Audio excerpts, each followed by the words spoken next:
Welcome in, everybody, to Game 2 of 4 for today's coverage of the 2019 Tennessee Community College Athletic Association Baseball Tournament. Spencer Thompson will be joined by Austin Ray in a little bit as the Chargers and the Eagles both face elimination here in the second round of the losers bracket. The Eagles took a tough, heartbreaking loss as a hit toward left field.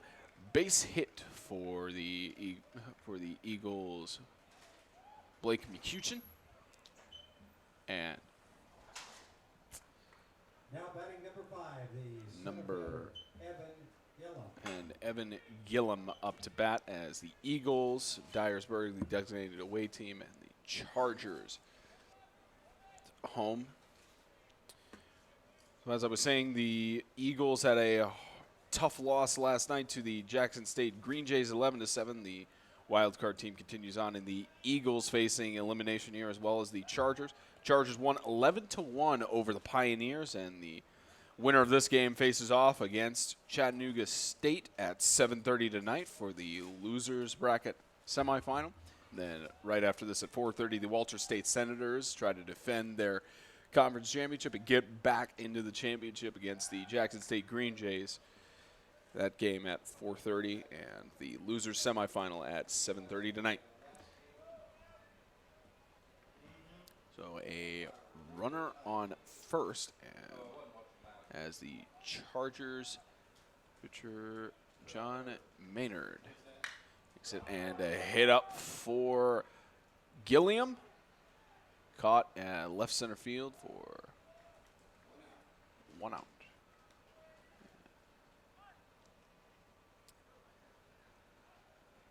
As Columbia State's John Maynard is the starting pitcher with a 6.82 ERA and 35 times he struck out batters, walked 24 in 15 appearances. And Record steps up, and the Eagles' stats have been updated as of the Cleveland State game, with it being so late last night. Stats not updated through last night's game against the Green Jays.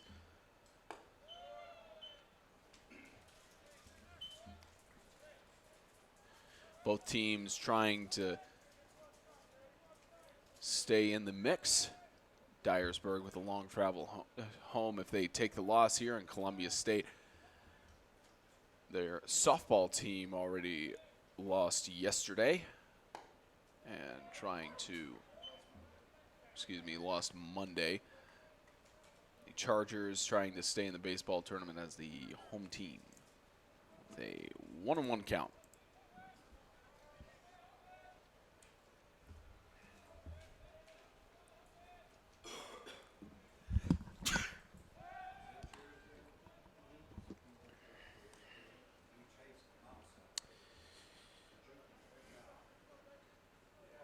This is the 1-1 with a runner on first.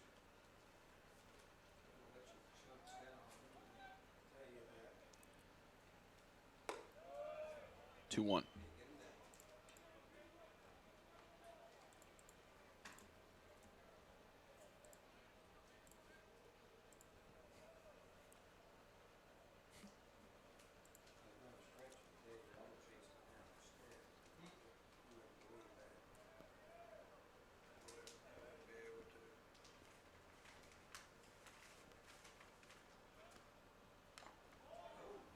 Got a piece of that for a foul.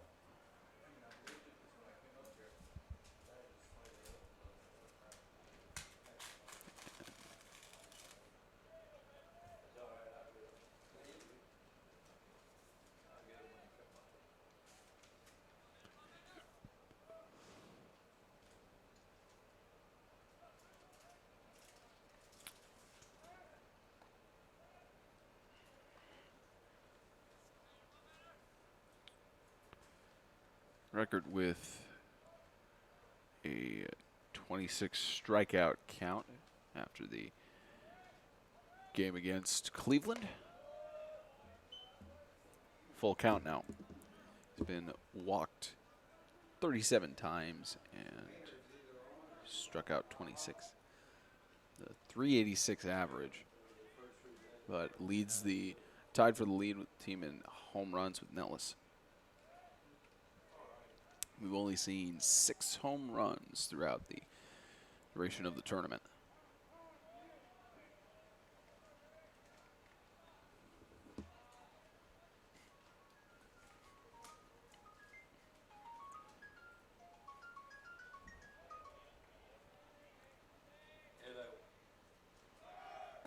And attempted steal of second, slide in. Couldn't make the catch. Safe on second, but the baseman is injured. Looks like he may have hit something with his hand on the bag.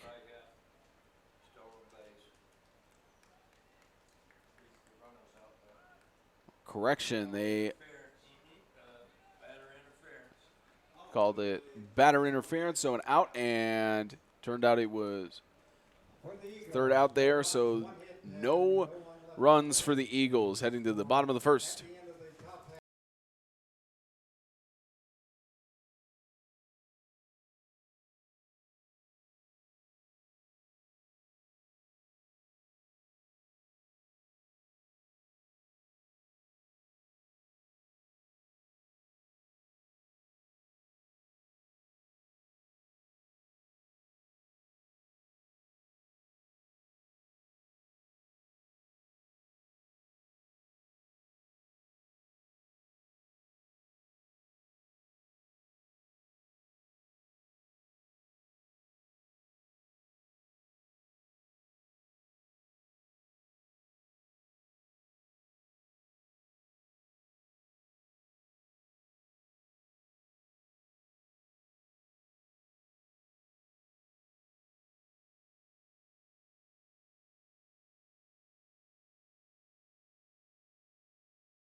Chargers' first time to bat in the game. They're against Geraldo Soriano, who the 4.11 ERA has 39 strikeouts and allowed 1 home run, walked 24 on 15 appearances. The freshman right-hander starts it off, and leading off for the Chargers is Dorian Berry, who had a fantastic performance yesterday. The stats have been updated for the game against Volunteer State. And Dorian Berry with 4 at-bats yesterday. Had 3 runs and 2 hits and an RBI. So at least managed to get 2 hits there and faces the 0-2.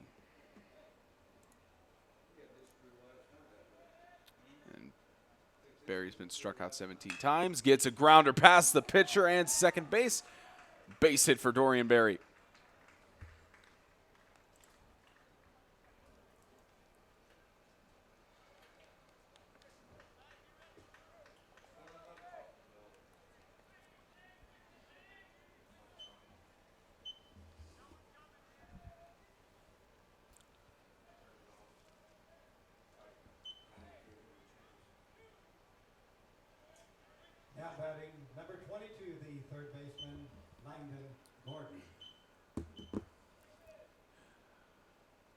Langdon Gordon yesterday with 4 at-bats had an RBI, a walk, and 2 hits. He was left on base once.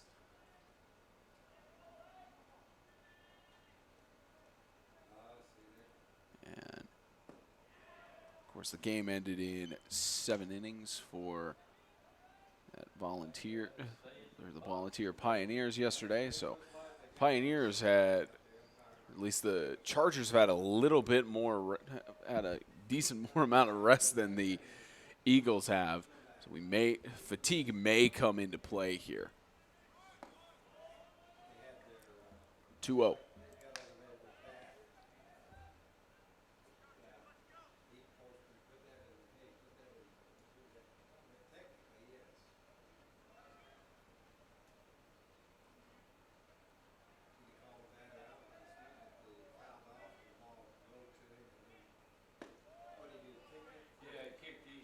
Strike one. And he said that is a rule, but it's, you know, it's because there were people on base. It's interference with the chance to get them if they ran. But neither one of them moved up. And if he kicks it towards them. And hit out to center field going towards the wall. Ground rule, almost a ground rule double, hits off of the wall, and not a ground rule double, but a double for Hutcherson. Also on the first run of the game, Barry safe and a triple.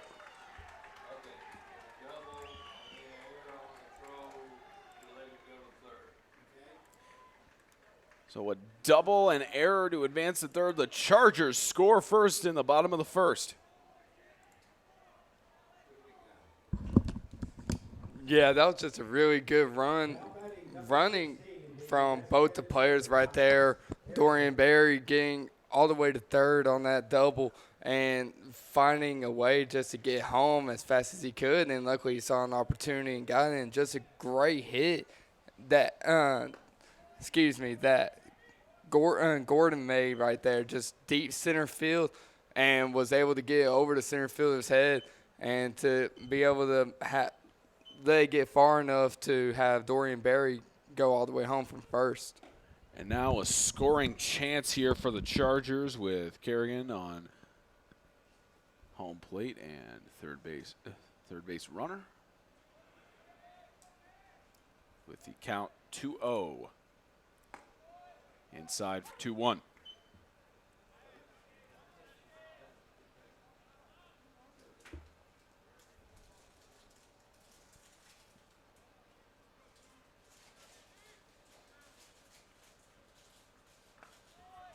Evened up. Kerrigan has been struck out 29 times and leads the team with 40 RBIs. Has a chance to go for 41 here. And hit to right field. Caught. And a runner tags third. And catcher couldn't get the toss in. Safe on third for out number 1.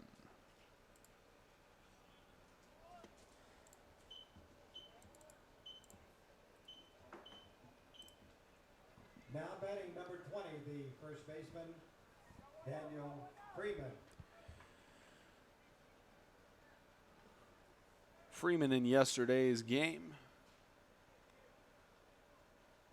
had 1 at-bat and managed to have a run and hit.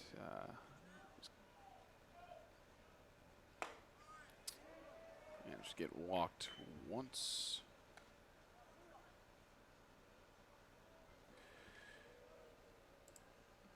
It's the 1-0 count here.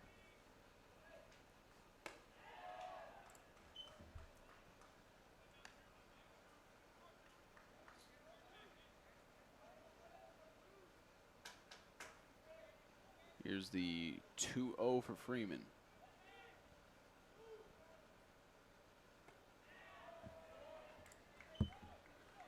Freeman's been walked 23 times with a 255 average out of 141 at-bats. And that's a walk for Freeman. Runner on first and third, and the umpire just walking it off there. Pitch got him in the leg. Yeah, got his hand. Got his hand. It looks like he got his hand clenching his left fist.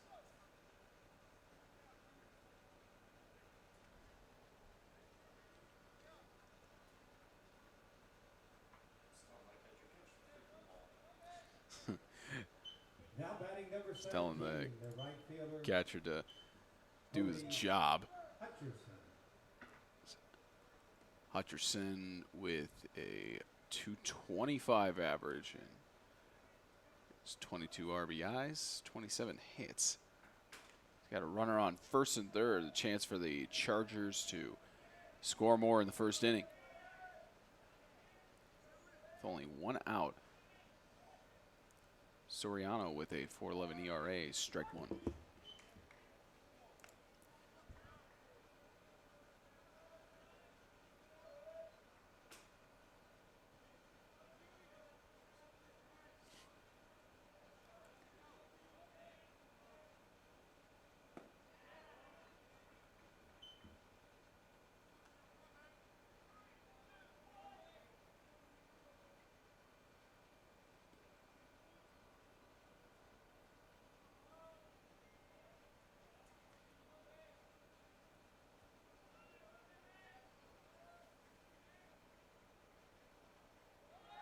And attempted steal, foul. So 0-2 count for Hutcherson. As the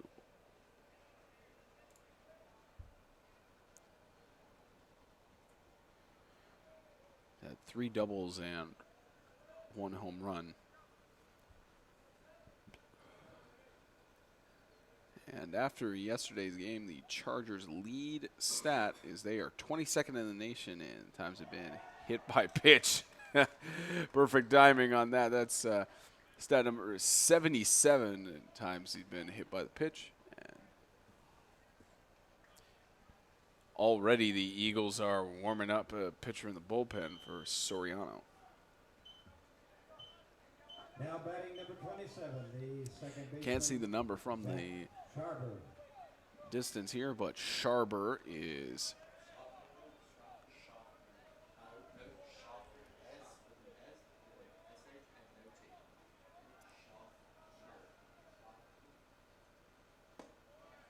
strike one.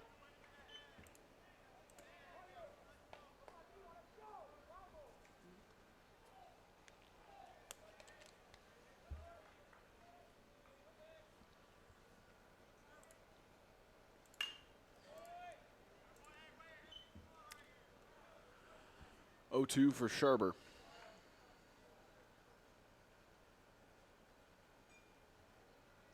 He's been struck out 25 times. Appearance 112 for him today.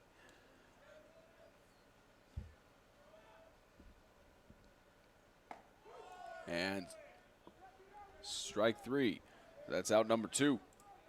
Strikeout number 36 for Sharber, and Soriano with strikeout 40. Now batting number 5, the catcher, Saban Schaffner.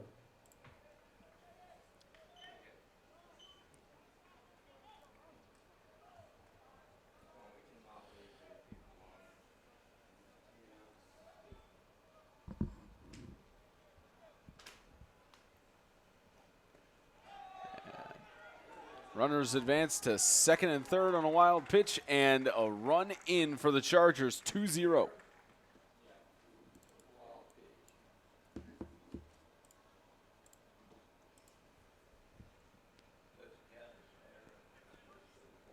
Now runners at second and third for the Chargers.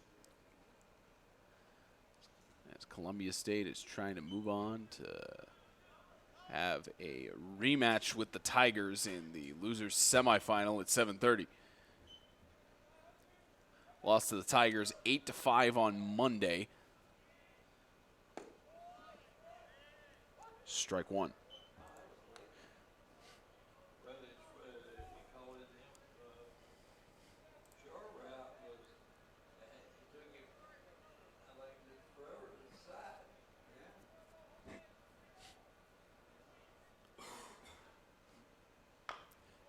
Grounder. And tag out. C's ruled safe. And run number 3 for Columbia State.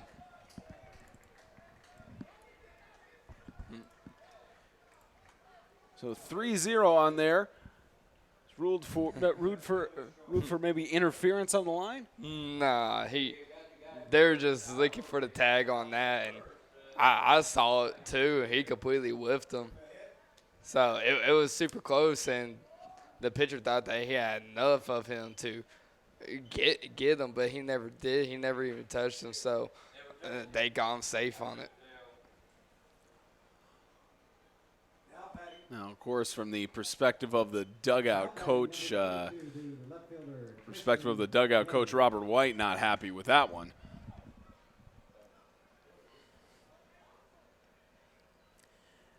And the Chargers have up to bat 32, Christian Nave. Nave, on the freshman outfielder, has his 43rd appearance. Coming into it, he has a 143 average, swing and a miss there for 1-1.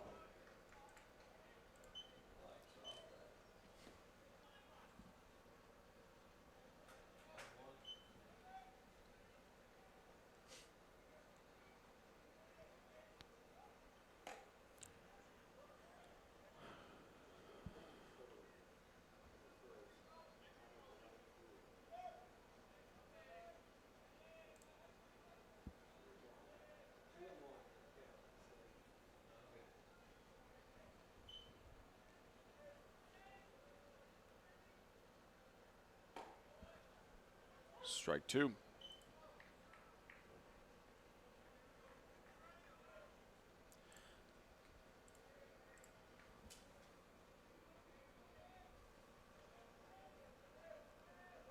Nave has been struck out 18 times.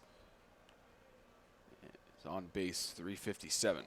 Swing and a miss. That ends the first inning. The Chargers score first early with 3 runs. The Eagles trying to respond.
Top of the second inning.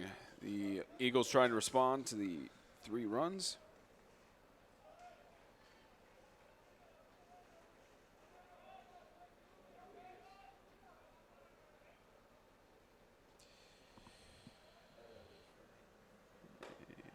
Oh, 1. There's a little bit of talk there with the umpire and the batter. Surprised I didn't see any close ejections there. Usually you try to argue that. You're gone. No, really. These Dyersburg State people aren't playing around today. That's the third time that one of the players or coaches have actually talked to the umpire about a call. So, really, they're just pushing their luck at this point.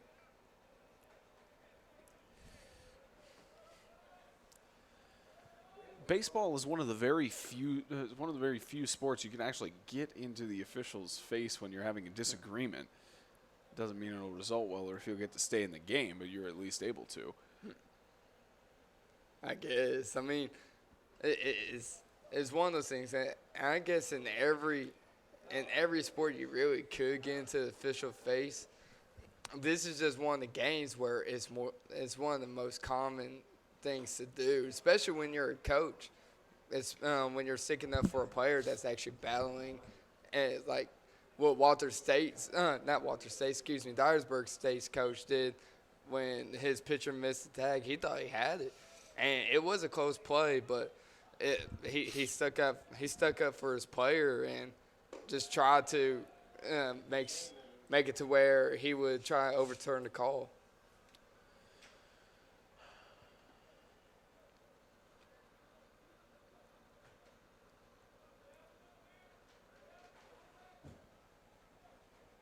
Now batting number 7, the right fielder, Kristen Martin. Martin steps up with a 377 average.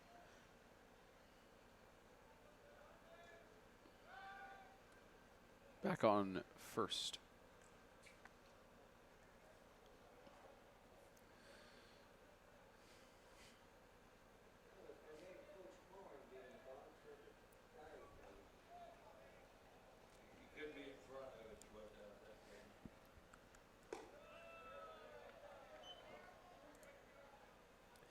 And the first mound visit by the catcher. It's Evan Gilliam Maynard having a discussion with his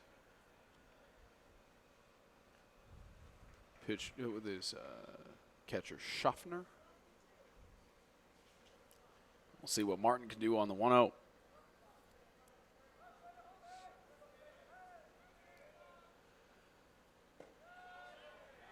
Two-0.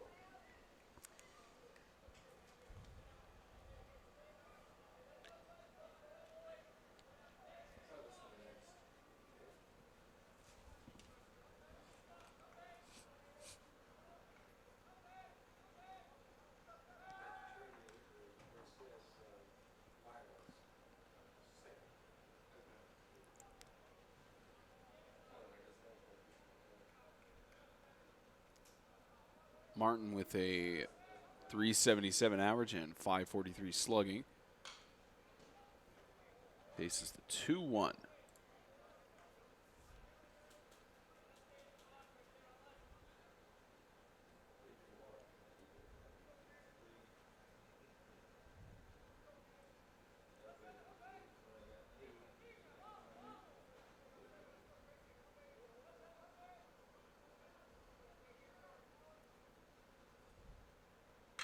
And a big hit to left field going towards the wall. Home run number 7. 2-run homer, and the Eagles are only 1 run away from tying it up.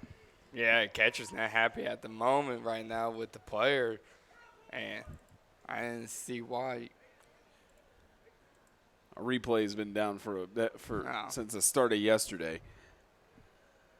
Yeah, I just don't think he was happy of how he reacted to that ball. And Barry might have said something to the catcher, and he took offense to it. So now some words were being exchanged, and hopefully there's no fight that breaks out here. Martin's 4th home run of the season, the first of the playoffs, and Nellis steps up to bat.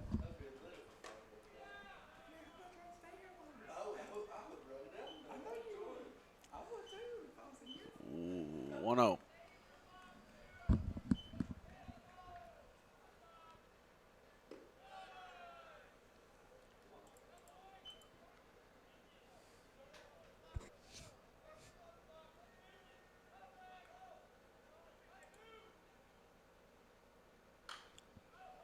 pop up.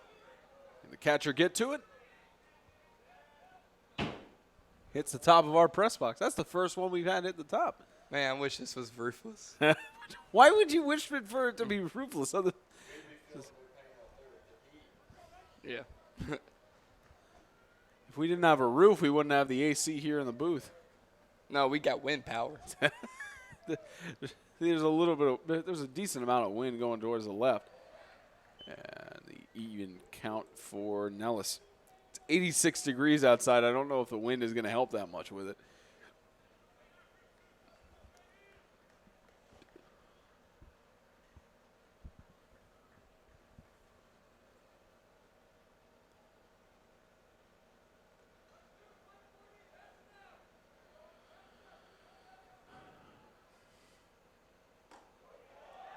Strike 3, out. First out of the inning. So to go back on that home run, what the catcher and the hitter was probably talking about is that the catcher took offense that that the batter took too long of going to first base. He was just staying there and watching it, and catcher just didn't like it. He was just saying run the bases, and the batter took offense to it. So then they started talking about it.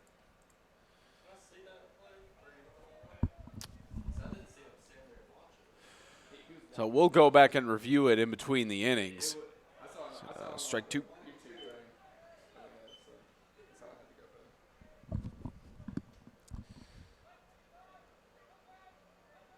Now, with the way the Chargers and the Eagles have played throughout the tournament, we know them to be a high run-scoring teams.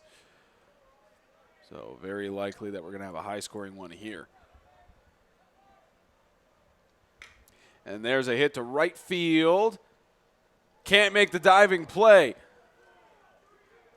And heading to second. That's a double. Double for 38.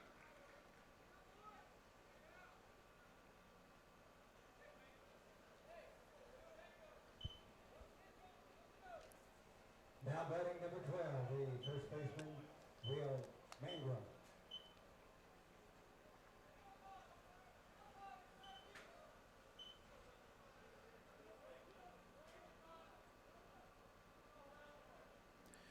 And Will Mangurian, 182 average with 258 slugging. It's on his appearance number 67.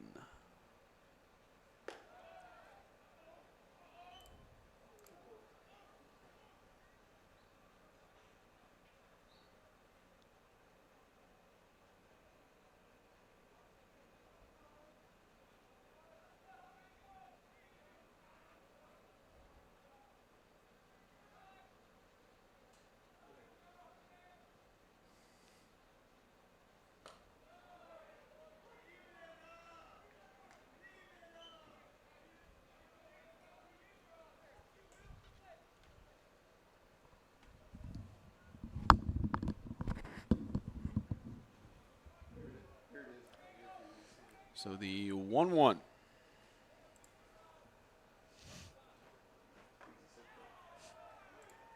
Gets to a 1-2.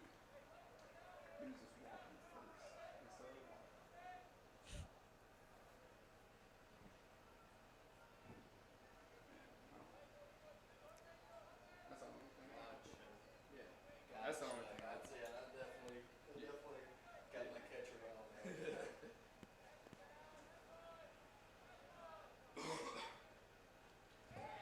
And advance to third. So now another scoring chance here for the Eagles. A wild pitch.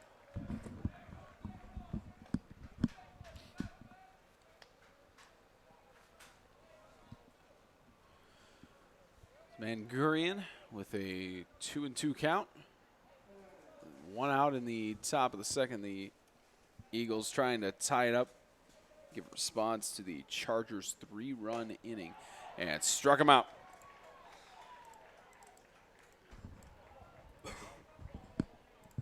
Yeah, pitcher really needed that. Maynard, he gave up that 2-run home run, so he needed a strikeout just to boost up his confidence real quick. And now he could just focus on this batter right here and just get the last down and go back in and let his offense do the work. So now Cameron Berry with a .411 slugging percentage gets a strike there.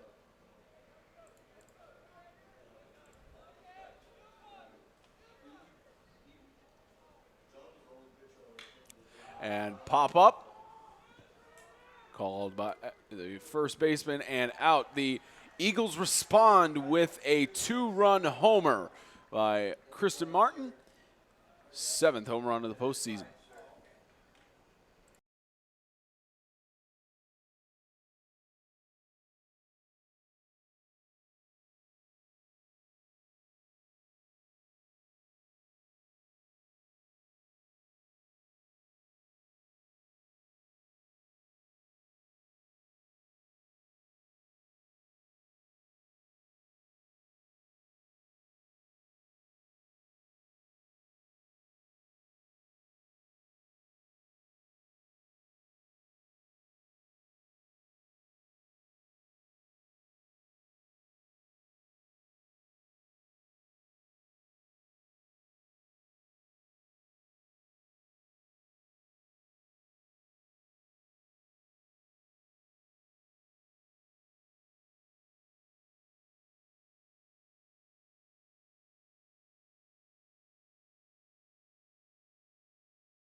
Chargers trying to respond to the 2-run homer. And they lead off the bottom of the second with Darius Pugh.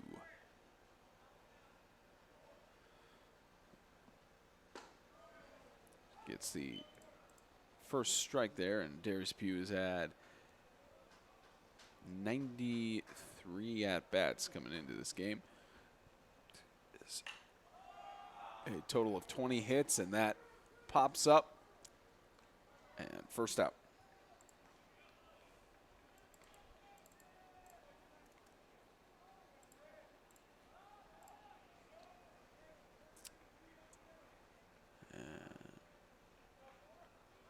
Dorian Berry back up. So the batting order reset for the Chargers. Dorian Berry, the first run to come in for Columbia State.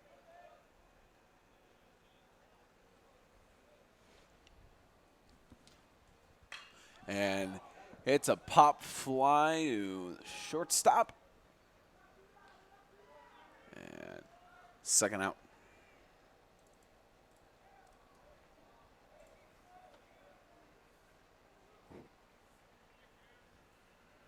And next up, Langdon Gordon.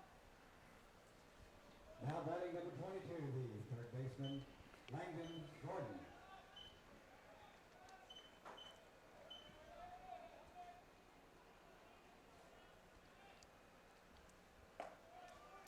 Bases strike one.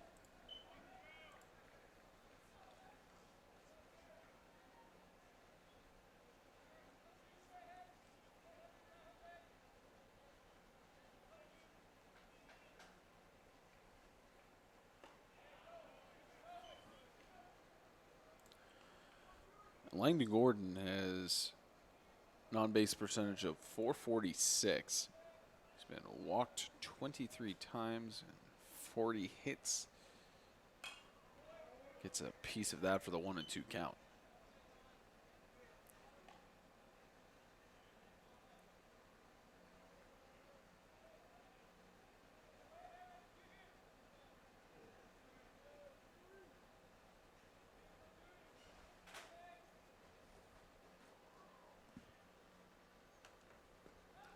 And wild pitch. Didn't notice it in time, and that'll end the inning for the Chargers, heading to the top of the third. 3-2 Columbia State. Chargers, no run.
And into the top of the third.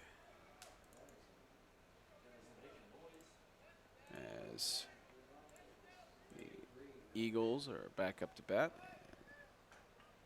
It's Blake McCutcheon back up. Strike one. The Eagles still a talkative bunch. Yeah, that's what they love doing in the dugout, really, is staying behind their team and talking as much as they can.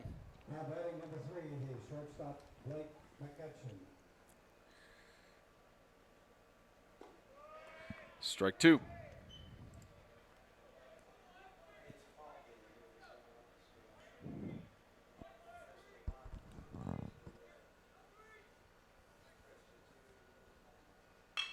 It's a grounder picked up by the first baseman, and next one up to bat.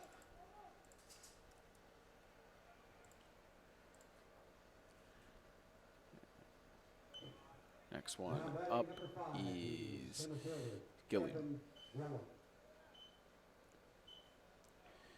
Gilliam with a 478 on base percentage. Dangerous when he gets on base because he has, for every 10 bases he steals, he's only caught once. And with 10 doubles, hits it deep to the left center, going towards the wall.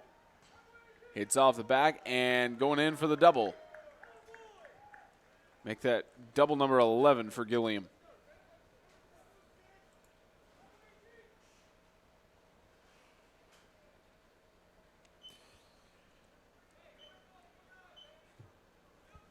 Now batting number 6, the second baseman, Drew Rickard.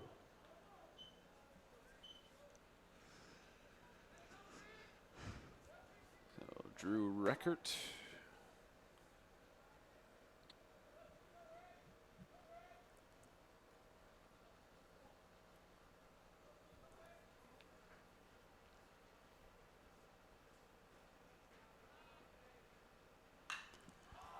Pop up to left field. Caught and tagged second.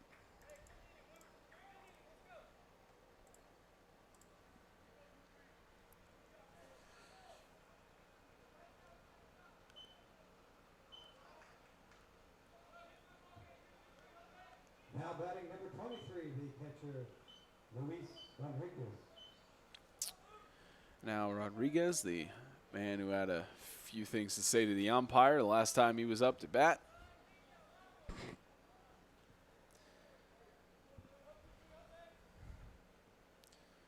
He's facing 2 outs with a teammate of his on second. And advance to third. Can't get him out. Too far left on the throw.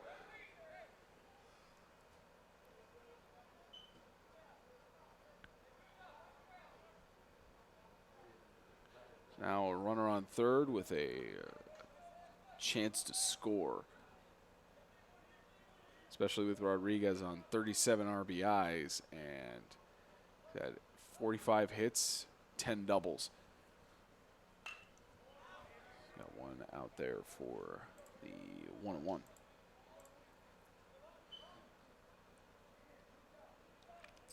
With Rodriguez at a .477 slugging percentage, is going to be dangerous here to have the potential tying run. And sent deep to right, headed towards the wall.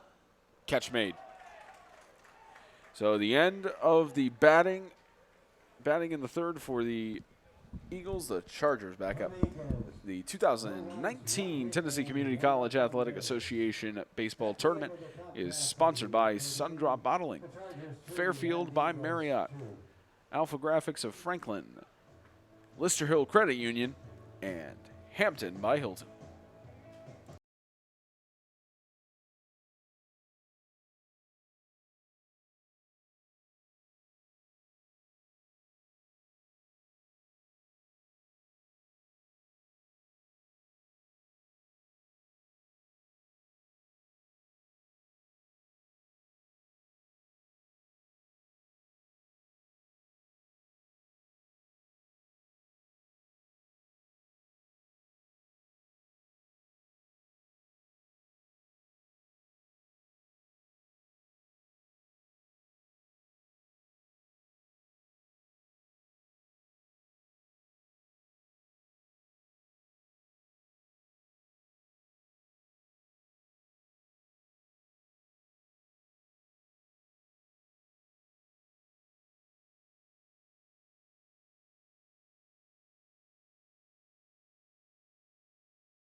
Perfect day for baseball.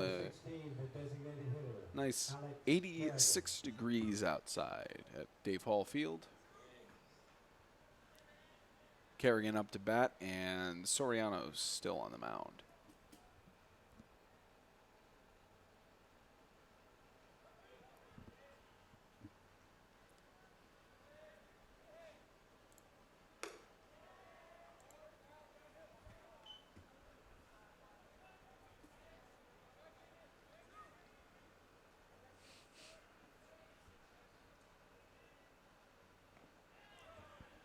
Two 0.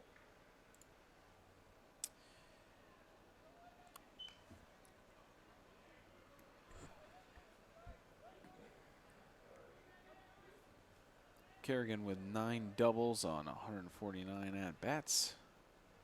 He's played the most games of anybody on the team with 48 games played.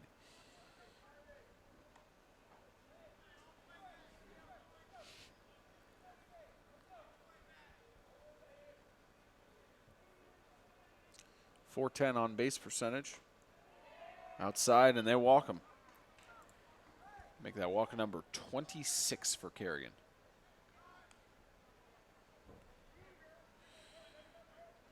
Now Daniel Freeman with his return. Number 20, the first baseman, Daniel Freeman.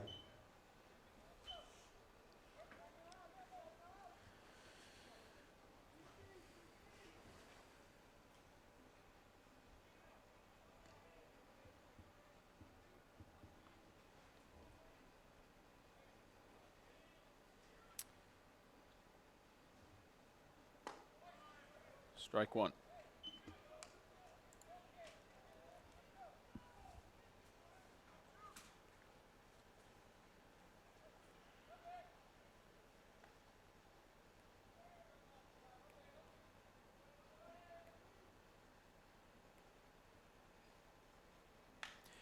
Gets a hit up there, heading towards the dugout. Catch. Out.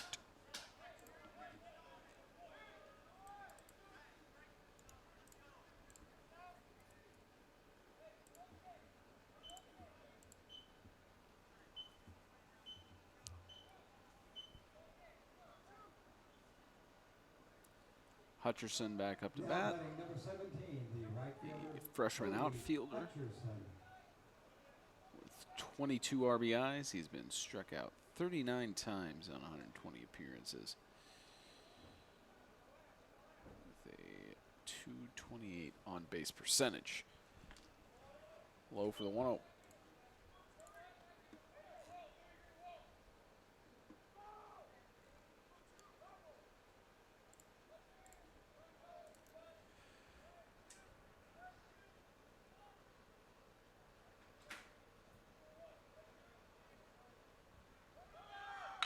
Gets a hit that's fair past the third baseman and all the way to the dugout. A quick toss in. They hauled him at third and second. That's a double for Cody Hutcherson, and the Chargers have a chance to score.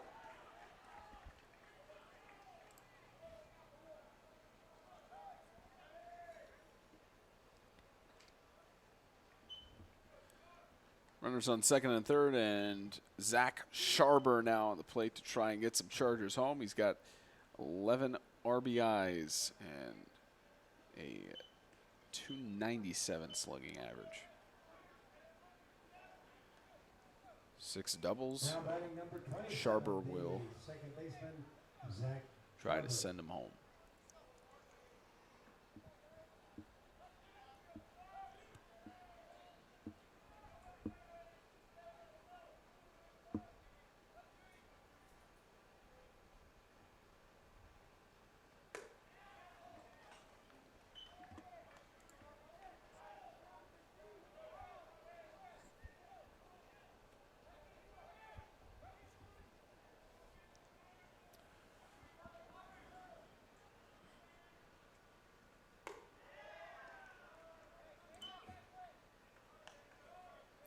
Only one out in the bottom of the third. A 1-1 count for Sharber. He's got teammates on second and third trying to get some more runs here.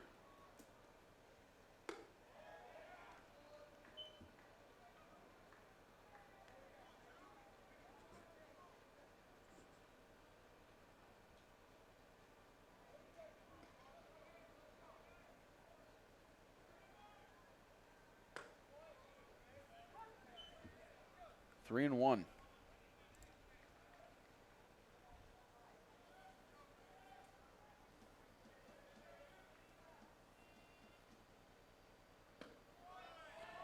And that's a walk. So now bases loaded for Columbia State. And Now batting number 5, the catcher, Sabin Schaffner up, who has had 12 hits on 52 appearances with a 231 average. And with the bases loaded here, the Chargers have a chance to score.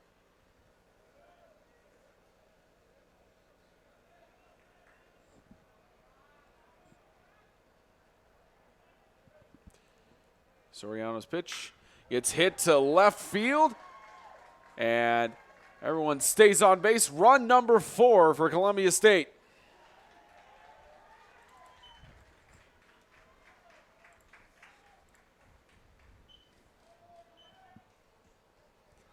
Yeah, that was just a great hit right over the shortstop to get into the outfield. A great single to score 1 run and to produce another run for the Chargers, bringing them higher up in the lead.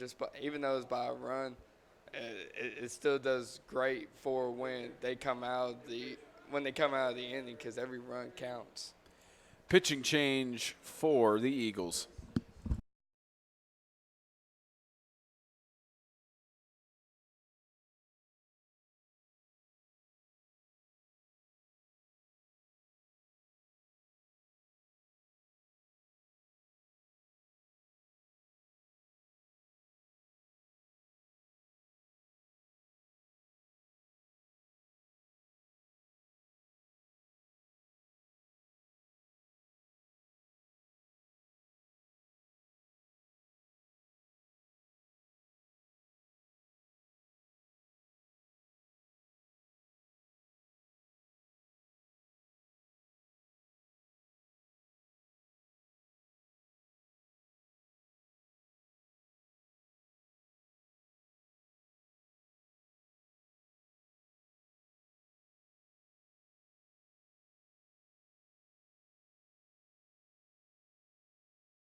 Alex Raymonds takes the mound after a 2 1/3 inning pitched by Soriano. Raymonds with the 2.87 ERA, 24 strikeouts and 8 walks on 28 innings pitched. He's appeared 11 times with 1 complete game pitched.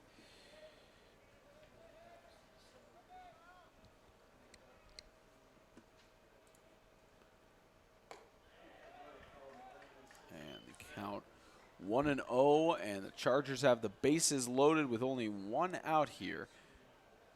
Looking to get more runs on the board. Lead 4-2 over the Eagles.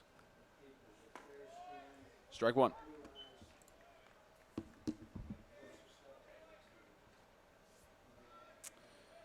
As the batter Christian Nave has a 262 slugging average. He's got 6 hits and 2 doubles. He's got a pop up there that fouls.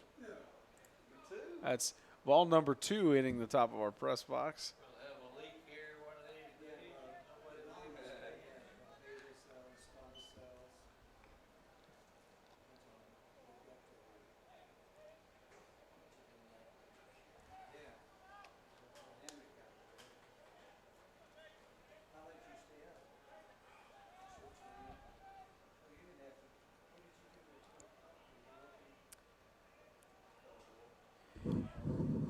And the 1-2 coming up for Nave. He's got 357 on base. He's been struck out 18 times. Here's the 1-2. And struck him out. Out 2.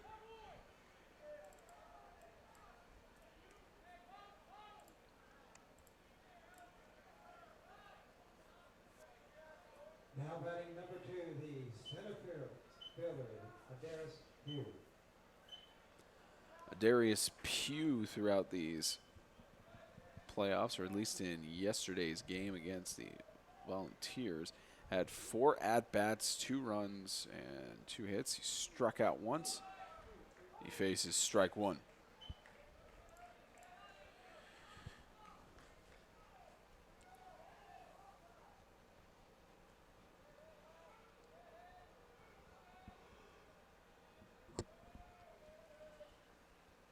Here's the 0-1. Swing and a miss.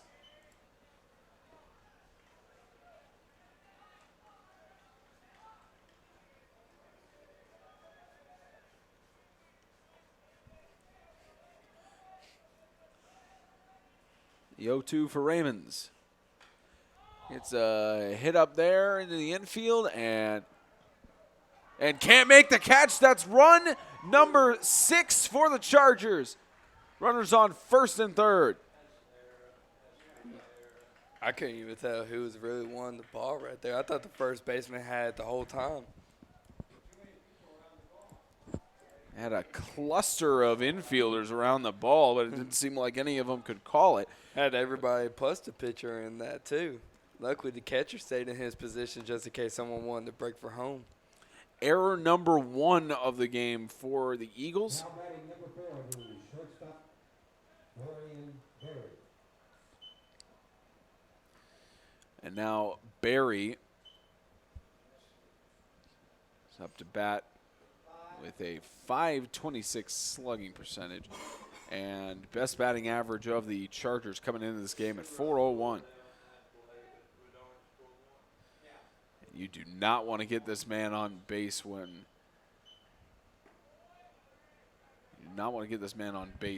there are any other ones empty. 25 stolen bases, caught 5 times. So every 5 times he steals a base, he's only caught once. Faces the 0-1.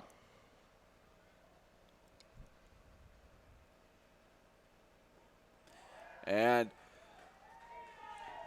another run for the Chargers. The catcher couldn't control it.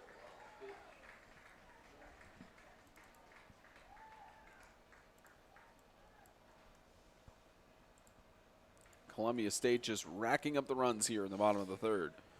Yeah, and they're doing a great job of bringing the balls that are going down into dirt and making the break for it. If they see it, then they're going to advance the base if they can. Just perfect execution of base running from the Chargers right now that we're seeing. And fly ball. It's a catch, and after 4 runs in the bottom of the third, the Eagles looking to respond heading into the 4th.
Top of the 4th inning for the second round of the losers bracket.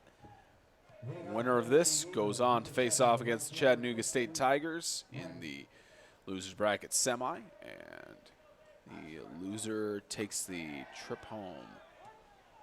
Strike one for Martin. Well, we're in the, what, second round or third? Fourth round. Second round, so we're playing Dyersburg right now, and we are ahead 7-2.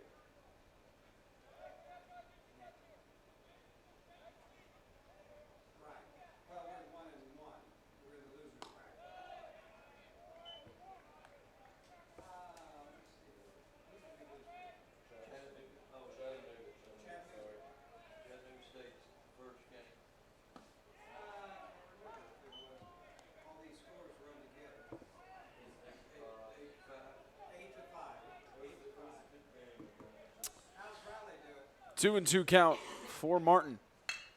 Gets a deep hit to center, and that's a base hit for Martin.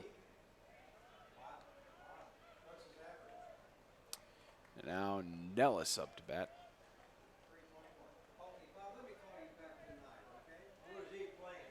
Ask him where he's playing. Oh, okay. Bye. Now batting number 2, the designated hitter, Josh Nellis. So Nellis up with Martin on first. He's down there with the hockey Braves. Oh, is it? Yeah. Okay. But he said he's batting 4th in the league. This is the 1-0. 321. Yeah. He's doing really well.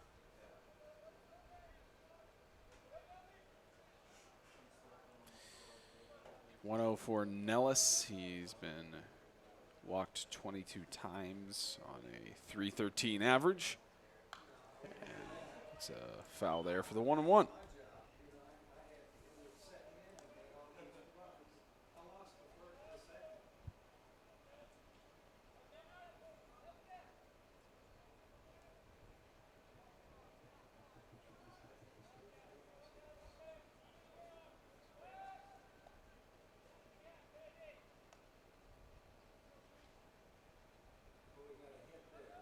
Yeah, base hit. Yes. It's now 1-1.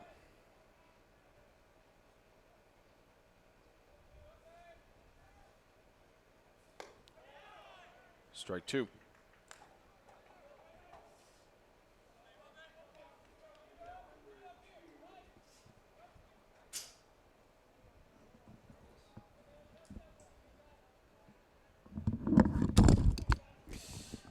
This is why you always wear your headset, Austin. Or at least you're supposed to. 1-2. That league down there, just all in that southern Florida area, so they oftentimes go to most of the games. Wild pitch. Wild pitch, advanced to second.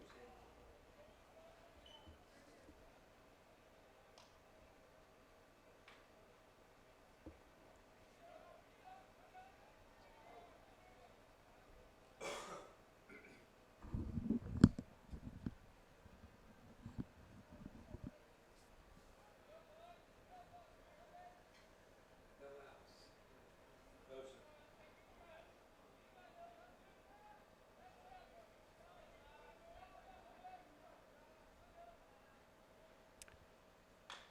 The 2-2.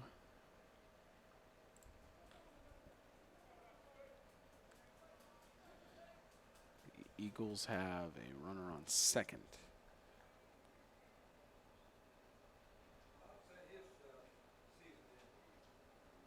He coaches his team.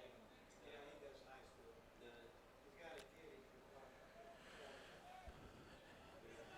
about. Nellis with a .411 on base percentage. Just trying to get something going here. On his team.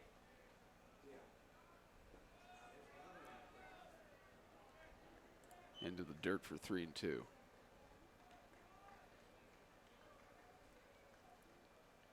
scouts for it. Yeah.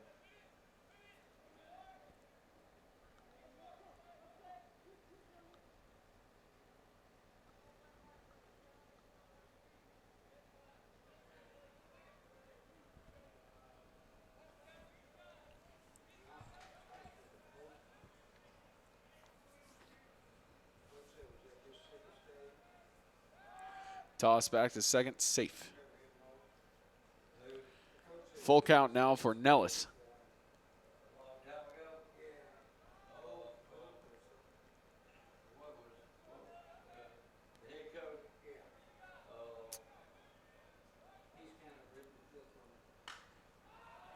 And a pop fly to shortstop, calls it. Easy catch for the first out. And over-towering pop fly, too, while we're at it. Though a lot of fly balls that we've been seeing today have really been up there. Really like to see a statistic on how many pop flies we've had.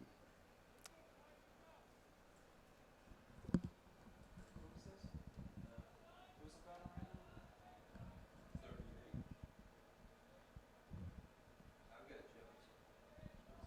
There's no 38 on NJCAA website. There's something going on there. Oh, he is number 43. Yeah. He changed uniform. He was 43. You allowed to do that in conference rules? To go to or whatever. Yeah, as long as you announce it before the game, put it on On the roster. So the lineup sheet. Some kids show up without their shirt. So they say, "Hey, take yours off. You're going to be number 2. Kylan Johnson wearing 38. He's got a 264 average and 349 slugging. Faces a 2-0 count here. He's got a teammate on second trying to respond to the Chargers' 4-run inning.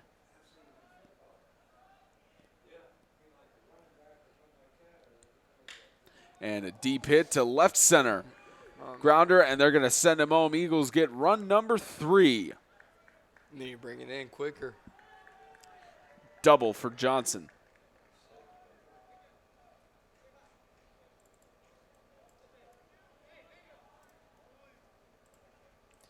To make that 7-3, the Chargers lead.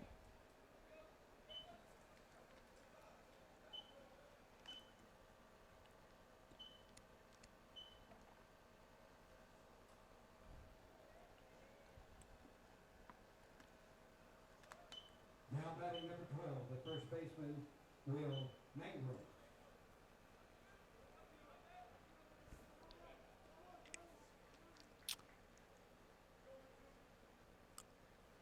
So now score 7-3. The Eagles have up to bat Mangurian.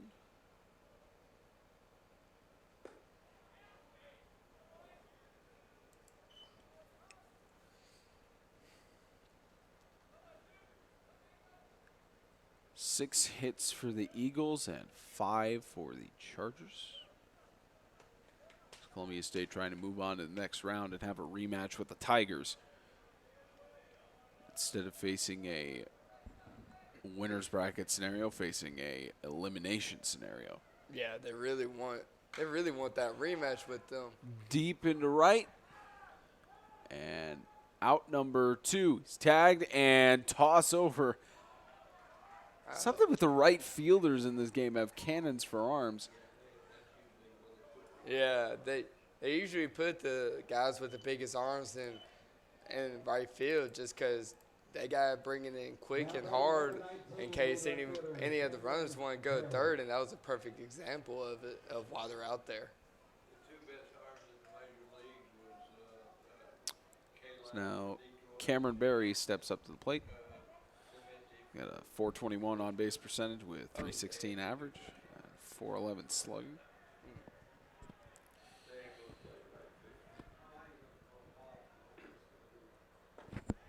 Strike 1.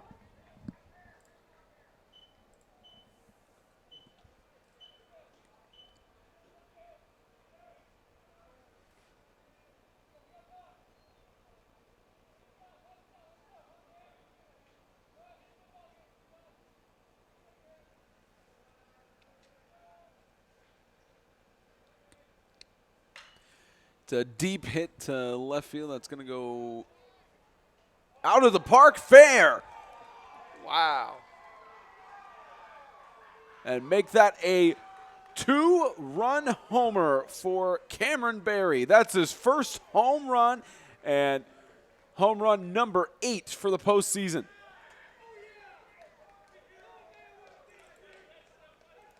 Man, he just left that over just for him to hit, and he pulled it almost a little too much, thinking it was about to go foul, but he got right over the foul pole and was able to crush the 2-run homer and get them closer to tying up with them, now 5-7.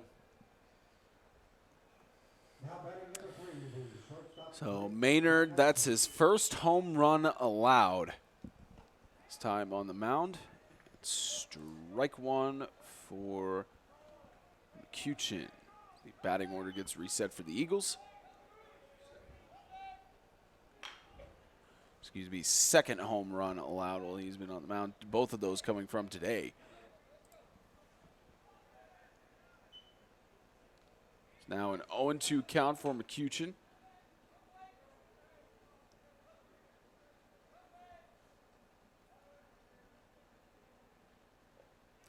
And out at first, struck him out. The Eagles managed to retaliate with a 3-run top of the 4th. Chargers trying to respond, leading 7-5.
Gordon leading off for the bottom of the 4th.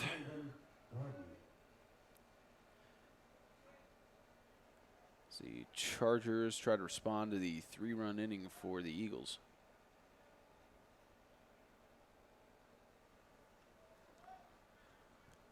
Second game of 4 in our coverage of the baseball tournament for the Tennessee Community College Athletic Association. This is game 2 of the loser's second round. Winner faces off against the Tigers, Chattanooga State. And later on, we'll have the final of the winner's bracket between the Senators and the Green Jays. Hit past, second baseman picks it up, out at first. Whoever wins that gets a spot in the tournament championship. And 7:30 we'll have the semifinal of the losers bracket between the Tigers and either the Chargers or Eagles. And then depending on how the weather is, the next games that are supposed to occur tomorrow, the losers final, which will have the winner of the later 2 games for today. You have the winner of the 7:30 game and the loser of the 4:30 game. They're supposed to face off tomorrow at 1 o'clock, and the championship set for 4:30. and if necessary, Game 2 of the championship series on Friday at 1 o'clock. Swing and a miss for 1-2.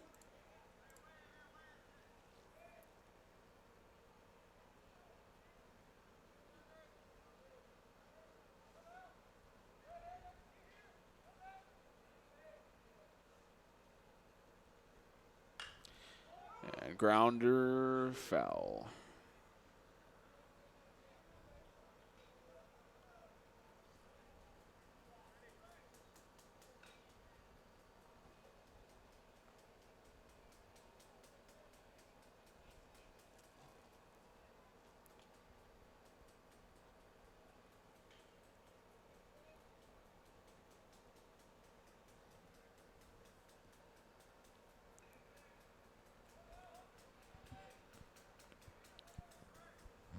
Raymond's on the 1-2. Struck him out. This is a great breaking ball right there. How it came outside and then last minute broke in right into the zone, making him swing and a miss.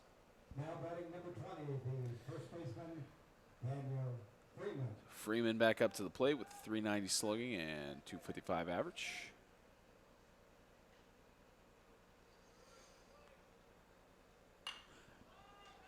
Foul for 0-1.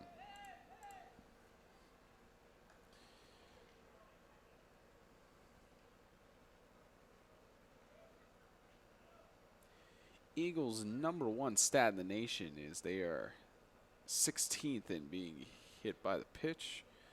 And closest thing to that is they are 30th in the nation in shutouts with 6. Not a lot of the others are just below that in national rankings for the NJCAA. The 1-0 being faced here. Strike 1. Excuse me, strike 2 for the 1-2.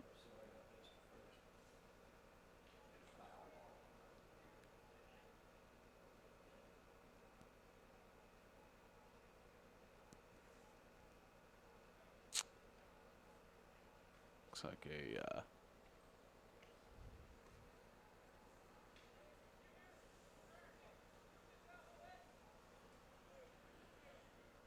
here's the 1-2 for Freeman. Gets a pop-up for a foul. And hit the top of the dugout.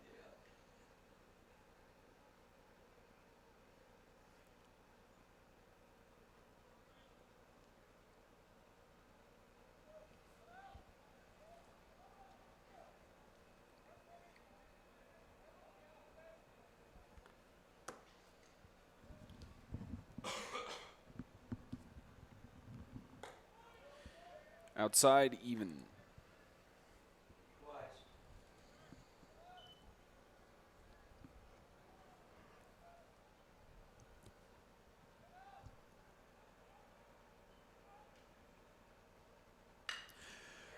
Deep ball in between left and center. That is off the wall. And heads into second for a double. Great hit there by Freeman. Just line drive all the way to the outfield. One off the wall. It's always hard to do to make it hit a line drive and let one off the walls. And to easily stand up at second base, it's just a great feeling. And to know that you're in a scoring position, you got a great batter coming up, that just makes the moment even better. Hutchinson.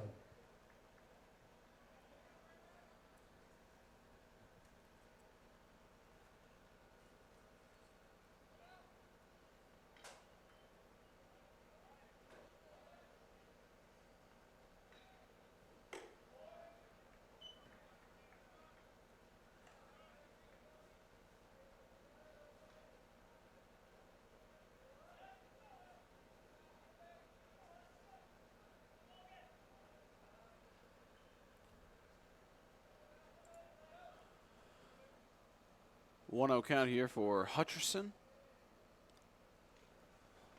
Set up with Freeman on second. Strike one.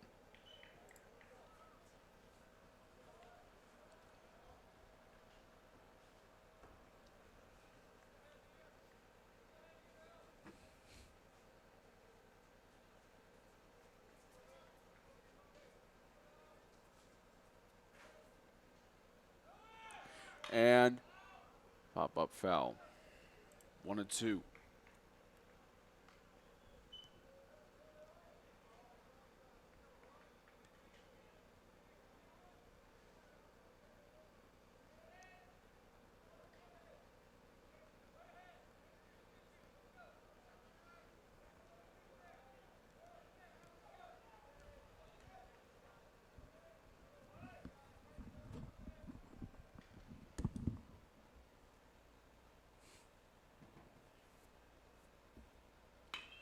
Get a deep hit to left field. Catch made. And that'll be the end of the fourth inning. 7-5. The Chargers don't get any runs. The Eagles back up to try and tie it up.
Top of the fifth.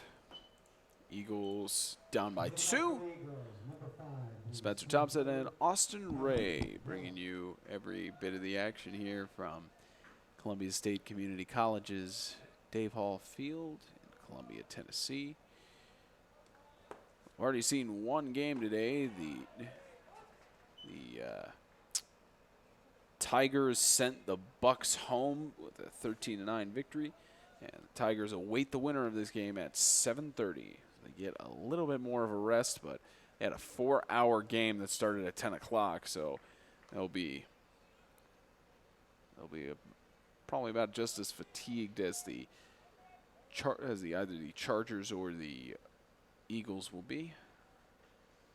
Of course, they have the chance to watch their potential opponent in the championship, either the Senators or the Green Jays, or at least whoever their opponent will be in the losers final.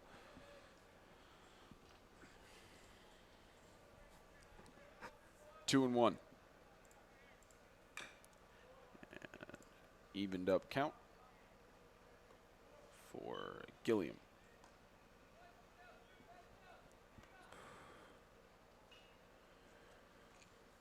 Maynard with a 6.82 ERA has struck out 35 batters coming into this game.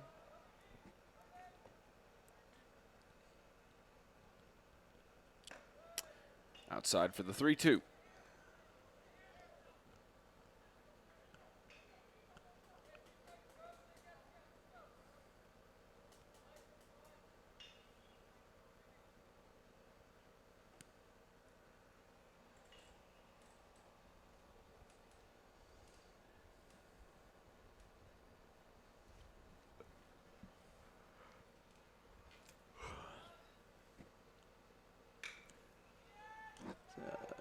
High ball towards the foul line, and And he got He it. got the sliding catch.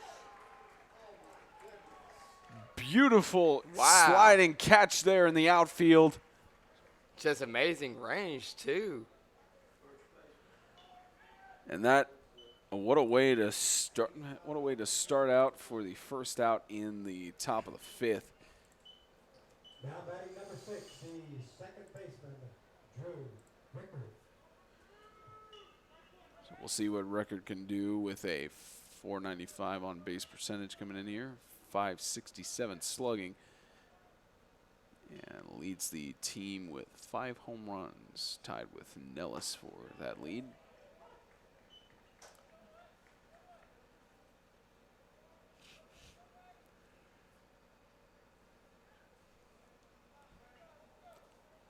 So we figured out per word on the street, you can probably see a little bit of it on the screen here, but if you look towards the left of the scoreboard, there's a hammock in the trees in the outfield that actually belongs to Coach Mike Korn of the Chargers. He's been using that hammock in between games. Watch there, especially since the Chargers the last 2 days started their game at 10 o'clock, so he's used that whenever he's had daylight or even nighttime. He's just been out there watching the games from the outfield. That's the way to do it, though. If only we could commentate these games in a hammock. That would be Maybe it wouldn't fantastic. go far. One of us would be asleep. Maybe we could. Yeah, it would not go far at all. We'd have to be sitting up unless the hammock is perfectly angled, just like that perfect angle past the second baseman. And a base hit for Record on that. There's a ringtone in here. Not sure if that's a call to the bullpen or if that's a. There is a pitcher in the bullpen right now for the Chargers. Yeah, that was quick. And runner on first. And Rodriguez with a 477 slugging on base of 384.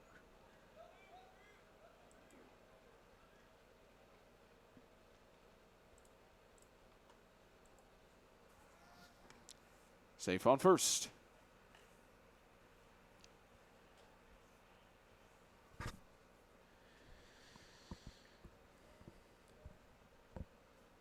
And one of the interesting things to see, Austin, is that even though the Eagles did not get their game finished until about 12:20 last night, they do not seem to be phased that much by fatigue. They have to turn around 13 hours later and play in this game. They're still well in and only down by 2 runs. Definitely. I mean, they're going to be excited. They're on a good win streak right now, especially coming from the wild card game.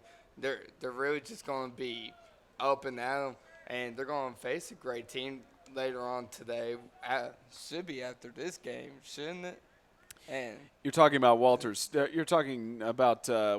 opponent, the Jackson State Green Jays wild card. I'm talking about the Eagles. Fatigue is not. I got it's them. confused. I asked you about the Eagles, but you're right. You're right. The Green Jays are on a hot streak from the wild card. Hot streak. But in terms of the Eagles, for them to turn around 13 hours later and to still be in this, only down 2 runs, it's pretty amazing how they're able to turn around for it. Yeah, I mean, it's definitely a big thing for them too. The Eagles, they're a really energetic team, and they really try and stay energetic. So I'm pretty sure as soon as they got back to their place, they just went to sleep and know what they had to do in the morning, and that's get up, and they probably had a good breakfast and came out here knowing that they need to get a win just to stay in it. 2-1 count. Safe on first, a 2-1 count for the Eagles. Rodriguez, 477 slugging. He's got a runner on first. Lead off here. Rodriguez, strike 2.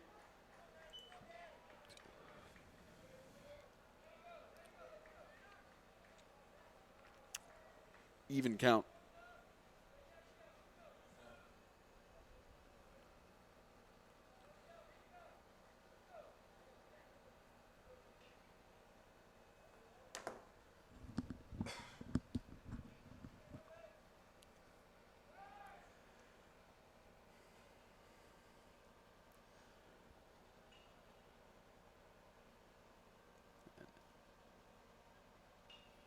Maynard just trying to make sure that there's no leadoffs here.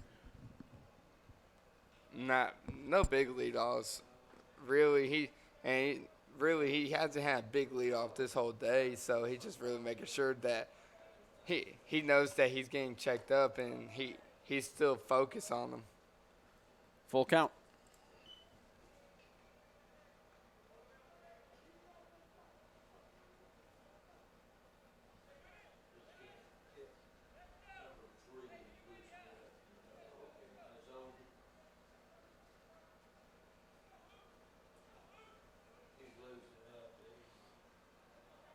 So, Coach Korn and Coach White just over by the Chargers dugout having a chat right now in the top of the fifth. And a full count being faced here for Rodriguez with a teammate of his on first.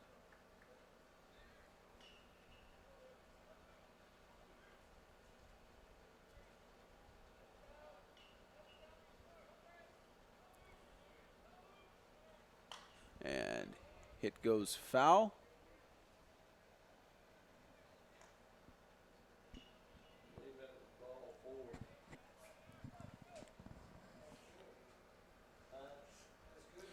Chargers got a pitcher warming up in the bullpen. So likely if Maynard gets a... So it looks like Raleigh Odell is warming up. So they'll... Depending on walk or potentially a base hit here, they will. And there's toss to third. The third baseman couldn't get the catch. Toss to first. Toss back to second. Safe. Almost a double play there, but 2 outs. And a runner safe on second. Yeah, great job by Gordon on third base, just keeping the ball in front of him and then firing it over to first. Picked it up off the ground barehanded and just fully went to first and almost got the double play at second afterwards.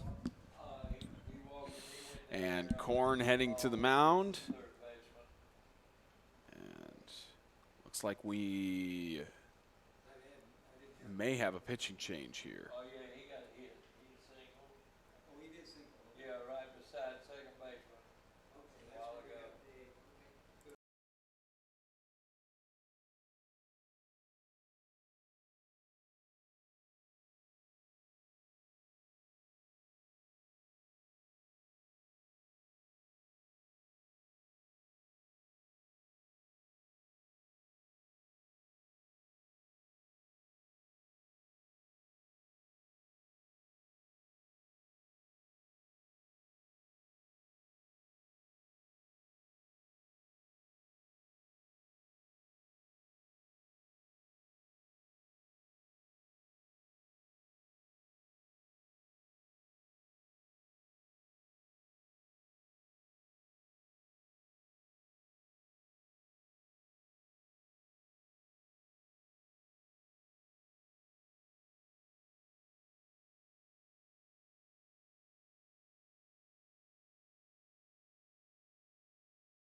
So a pitching change for Columbia State Chargers.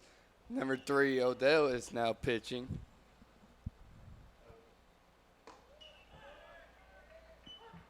And first pitch is called strike. Excuse me, Odell. No, Odell. I'm sorry.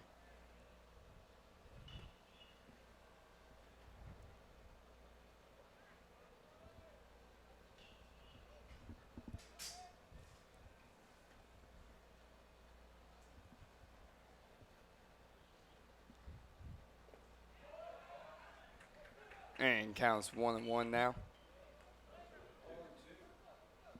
0-2.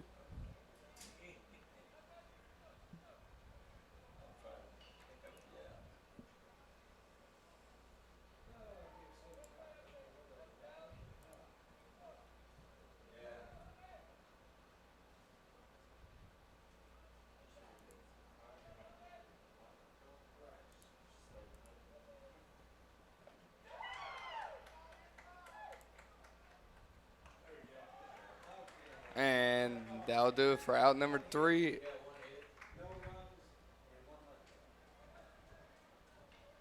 For the Eagles, no runs, 1 hit and 1 left on.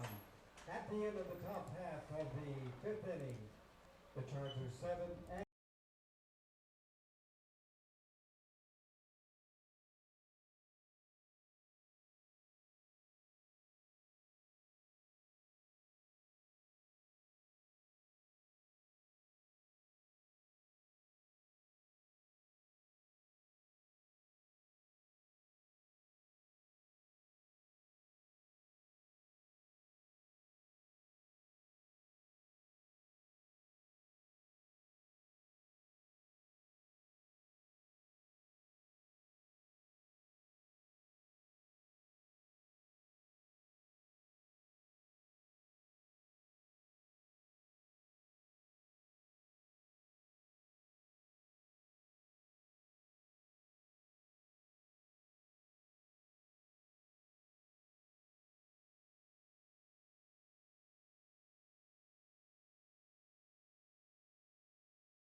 Bottom of the 5th inning, 7-5 lead still for the Chargers as Columbia State is up to bat and trying to get some more runs on the board. And Sharber up to the plate. Woo! Got a piece of it there. If he had gotten contact on that fully, it would have been gone. That's a 0-1. So we just got word that the softball tournament, because of the pending rain tomorrow, they've moved all of the games up till today. Fortunately, with the first one going 4 hours, they're not able to move up all of the baseball games for today. Imagine if that happened, we would be here later than any of the other nights we've been here. Yeah, that would be great. Long shot on them if they even wanted to try moving those up. So softball will most likely have their championship held today and get all those things done as out on first base.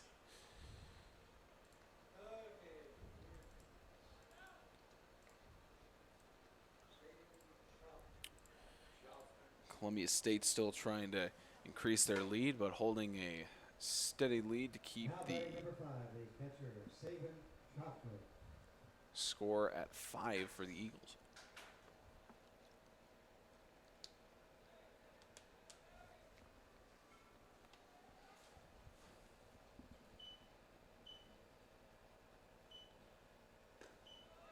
Strike one.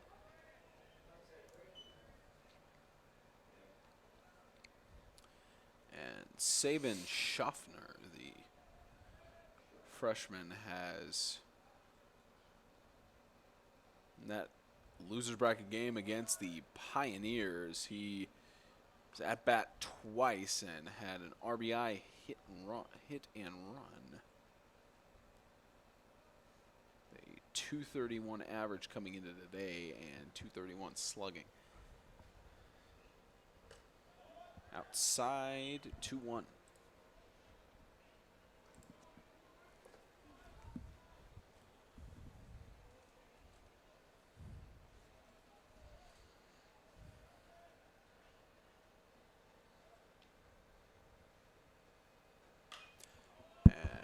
Pop-up foul for the even.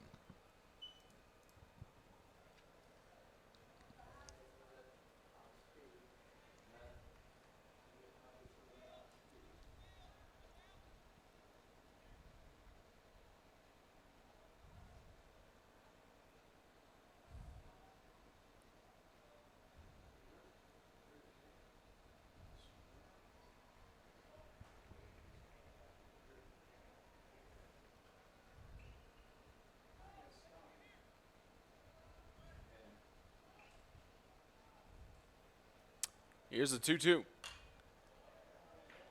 Another foul. Schaffner has some power behind the swing on this one. Looks like he's trying to go for the deep ball. Yeah, they want anything that they could do to get motivation going for the Chargers right now.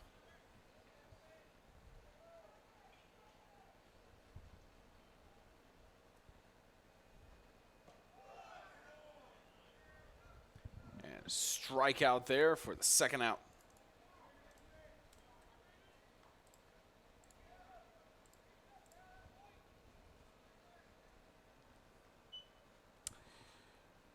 Christian Nave up next. Left fielder Christian Nave. 262.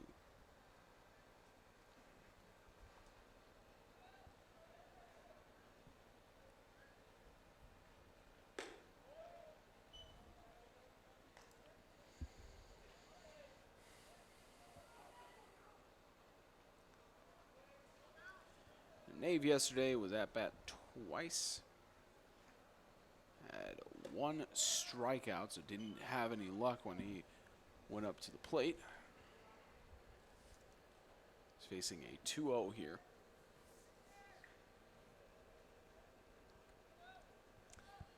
As the Eagles trying to return the shutout favor from the top.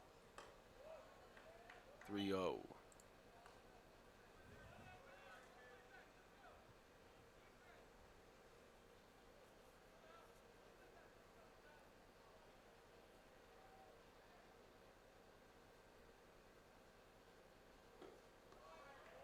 And a walk for Nave.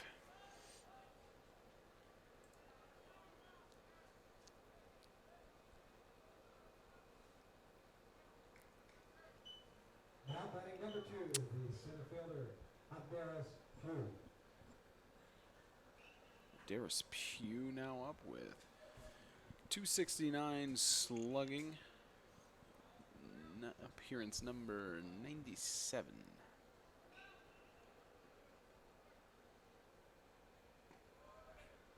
Oh, 1.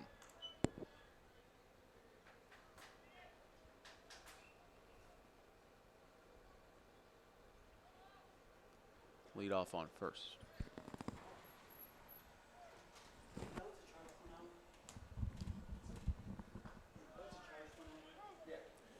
Oh, 2.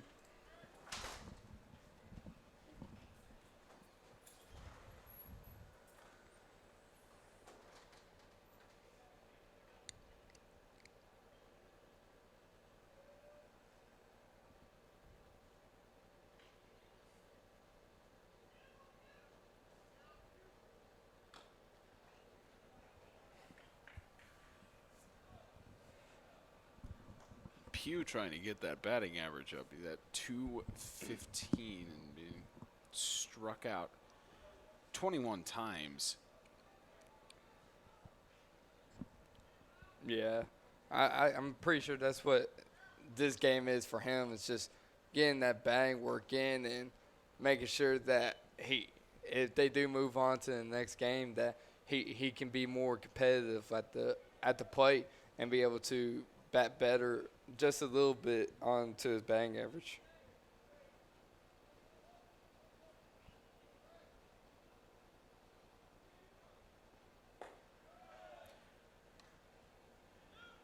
Now, that's a strikeout. So heading to the top of the 6th. 7-5 Chargers.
Top of 6 innings.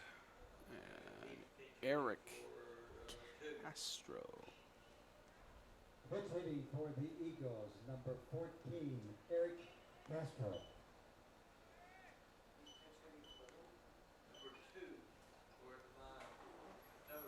Eric Castro pitch hitting. He's got a 222 average with a 348 on base. And the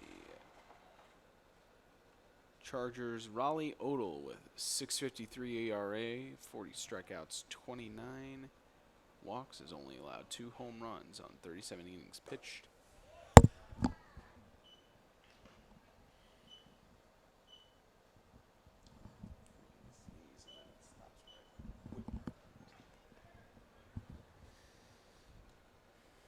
Oh and 1. And a hit jumps past the pitcher, and second baseman makes the error. First error of the game for the Chargers. And now Johnson, Kylan Johnson steps up. Now batting number 38, the third baseman, Kylan Johnson.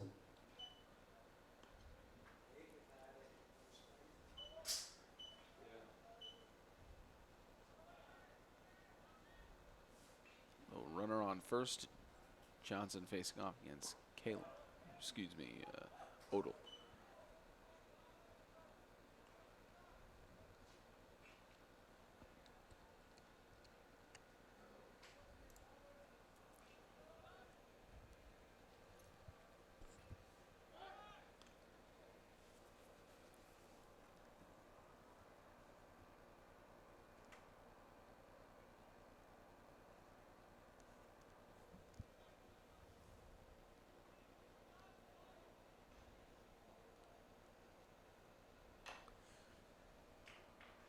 Oh, 2.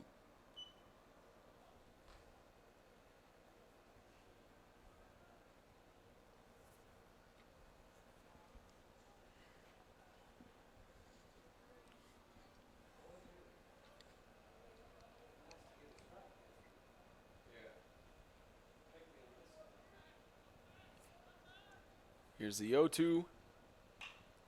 And hit up and Catch made by the second baseman for out number 1.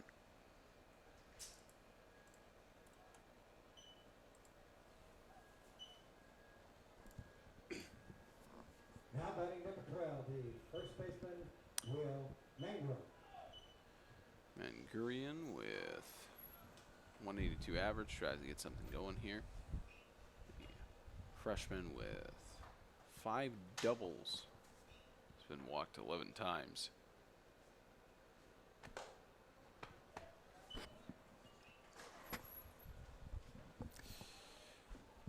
So 1-0 here.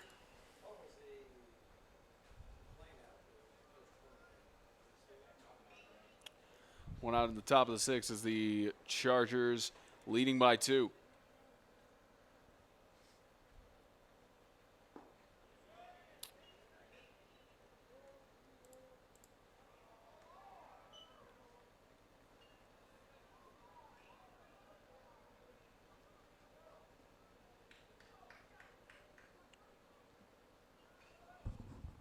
.345 on base with a runner on first.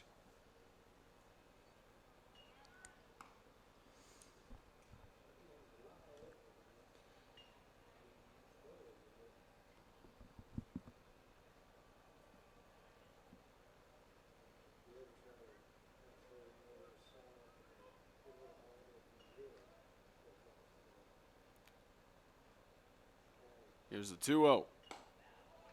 Outside, one away from putting another runner on base. Right now, he's just pitching around them, and he wants to be able to throw it low and outside so the hitter can go for a ground ball and hopefully be able to turn a double play.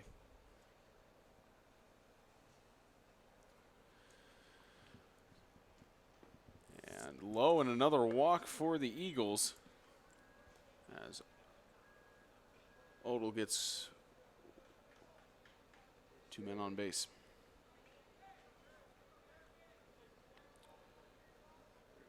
Now Cameron Berry stepping back up, the man who had a home run earlier. Had the 3-run homer earlier in the top of the 4th. He's got the same situation here with 2 men on base.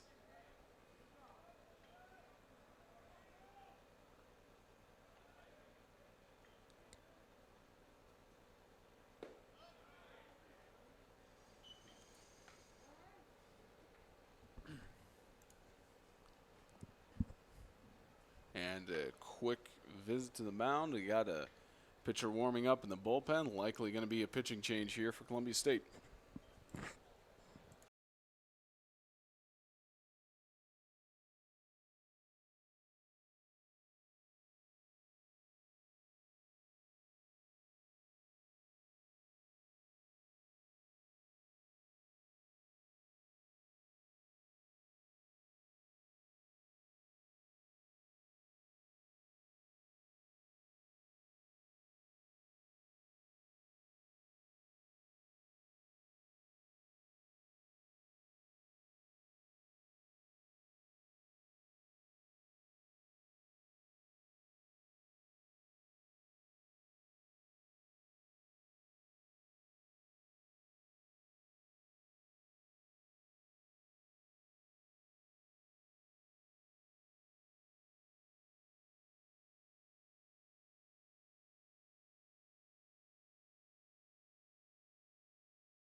That's a basic caught right by the third baseman. Oh, They can't off the get the helmet. catch, bounces out.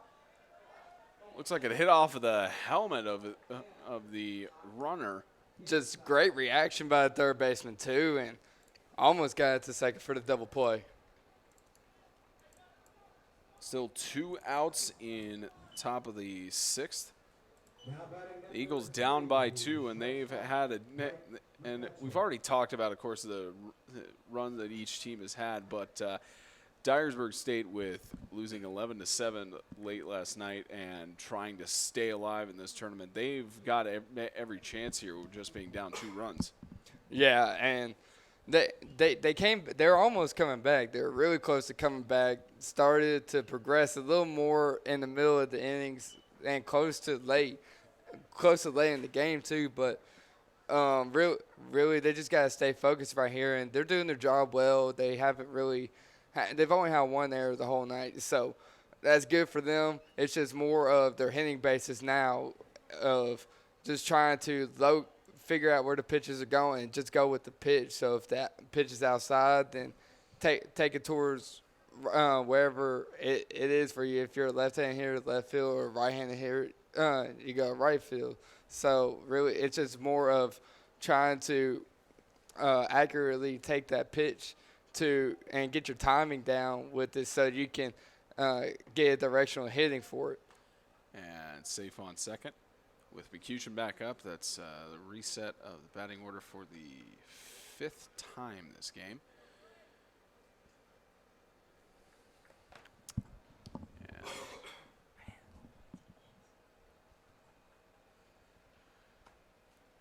so a 1-0 count.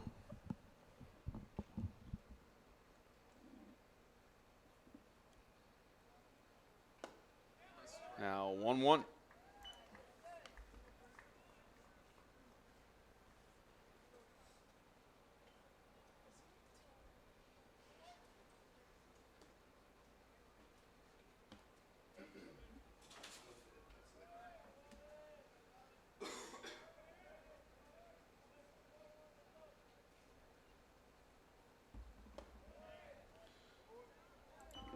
There's the 2-1.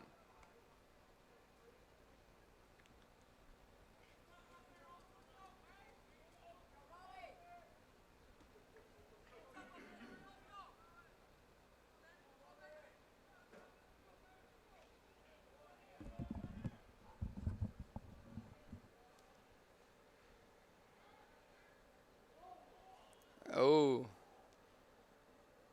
I thought that was a balk too. Looked almost like it was. 2-1 count.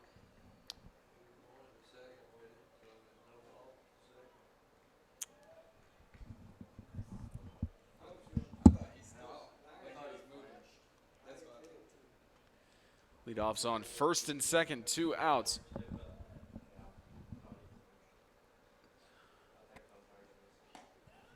And McCutcheon facing the 3-1.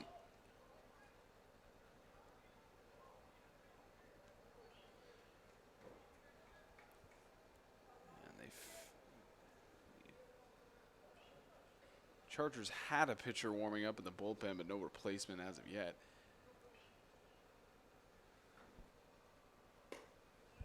It's a walk for McCutcheon. Yeah, I don't think they're going to replace him anytime soon. As I say that, there's Corn walking out to the bullpen, probably telling them to get warmed up again. But they probably won't replace him just because he only has one more out. Now batting number 5 is Just one more out, and Gilliam with 537 on his slugging and the team lead of 49 RBIs is a dangerous threat to have here with the bases loaded.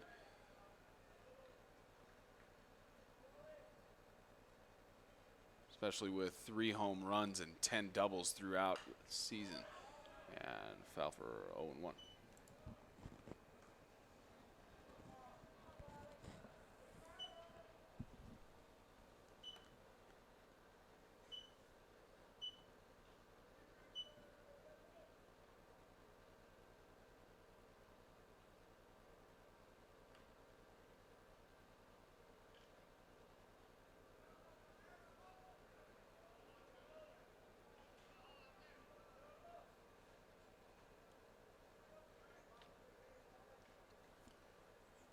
Gilliam faces the 0-1.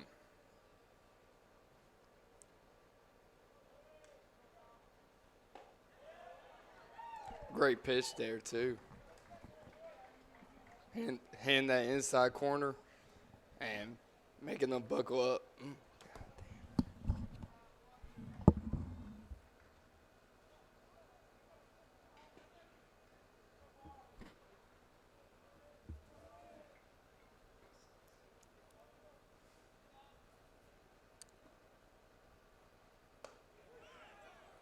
1-2. And the Chargers now have a pitcher warming up.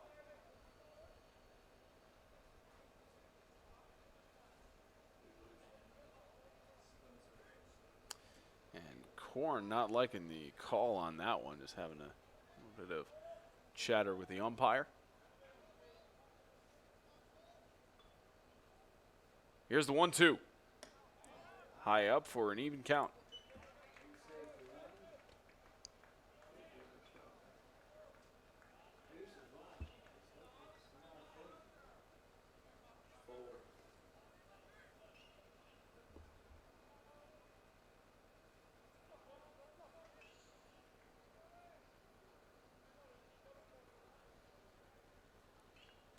Gilliam has been struck out 19 times and walked 22.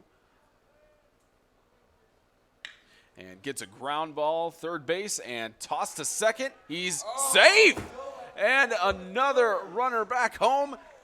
7-6 Eagles. Wow. Throw to first. Fielder's choice. That was just a bad decision there by the third baseman. He was trying to take the short route to second, but the runner was just too fast. Should have just thrown the ball to first and gotten the easiest out that he could.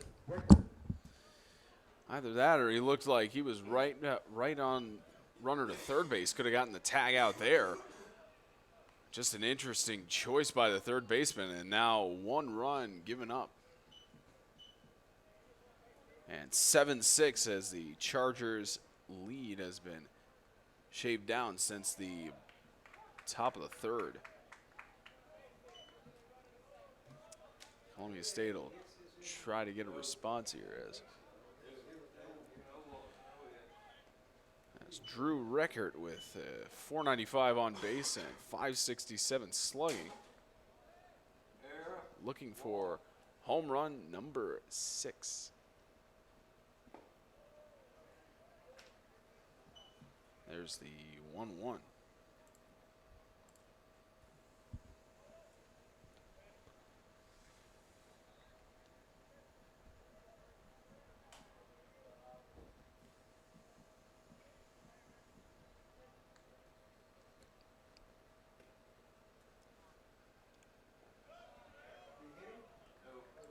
Two one.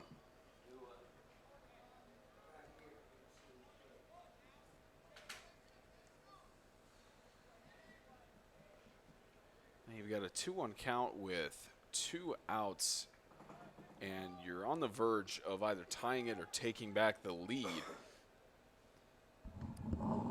Where's the aim going to go for on this one? Grounder, third base, and toss to first, out. Well, and that's that'll where he end was the going. inning. Just right there to first base. 1 run difference between the Chargers and the Eagles heading to the bottom of the 6th.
Bottom of the sixth, 7-6 lead for the Chargers as they try to get a stronger hold on their lead and head to the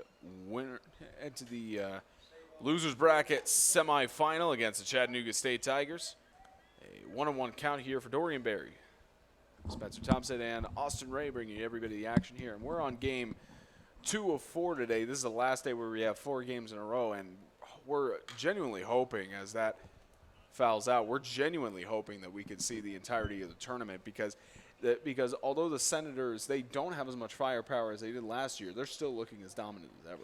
Yeah, they are, and really I think it's going to be an exciting matchup for whoever plays them because all these games have been exciting so far, close games. We've seen just one shutout game, and we've been seeing a lot more home runs than what we expected. We've been seeing a lot more tenacity out of all the players, and it's showing signs of improvement each game after each day. And so it'll be really cool to see any of these teams going to the finals, and it'll be even better. And nothing against Walter State, but to see an upset from them, just because that'll just make the intensity game a lot more different when it comes to it. So an even count. 3 foul balls have gone off the top of the Hey, press at least box. I reached out for that one. I made an effort. Made an effort when it was on the left side of the press box, and we're on about the middle right. Hey, it still worked.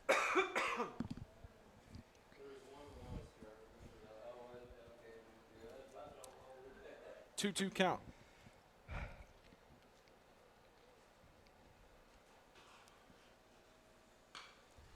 Woo!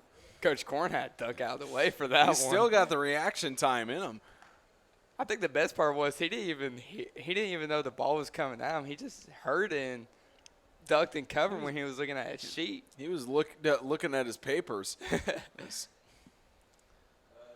That was a great reaction. Yeah, he was time. looking at his papers, having a smile over there, and just completely dropped it. He's like, he knows what Dorian could do with the ball, so he's expecting it no matter what. With a pitch like that, you can tell who doesn't know what Dorian Berry can do with the ball. Full count. Full count as the Eagles try to strike out Berry here on the full count.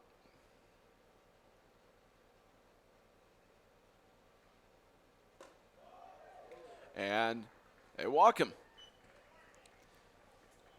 Quick talk. And that's Raymond's just had a quick talk with his catcher. Catcher just wants to keep Raymond's in at the moment because he's been doing a good job and really hasn't been giving up a lot of walks. So that's a good thing for him. And they don't want to see him leave anytime soon, even though they got a pitcher in the bullpen right now. I mean, they're going to try to keep him in as long as they can.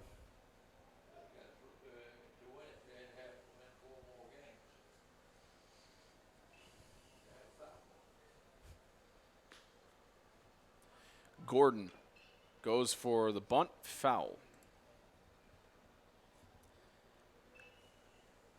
And keep in mind that with Dorian Berry on base, coming into this game, he has 25 stolen bases and he's only been caught 5 times. So with Berry on first base here, Eagles fielders better look out. Catcher better be mindful with the leadoff. And the only thing that could be stopping them at the moment is the fact that Raymond, left-hand pitcher, is you gotta wait for your moment to go because they got a better pickoff move than right-handed pitcher, excuse me. So he's gonna have to. So Dorian himself have to be mindful on first to try and steal second. 0-2 for Langdon Gordon. Berry leading off.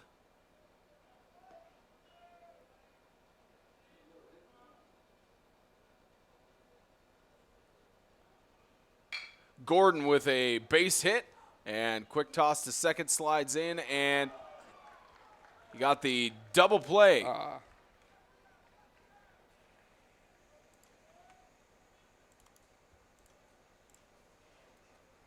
Just quick reaction time by the shortstop to toss it back to first, and Kerrigan is back up. Yeah, Dorian needs to watch out right now because after that play, he was talking to the umpire and saying that he was safe, and the umpire was actually yelling back at him. So he was just trying to run away from him. The umpire was just still following him. And the Eagles are going to change to Kyle Johnson on the mound when we come back.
Kyle Johnson takes the mound, out the sophomore right-hander with 10 appearances, has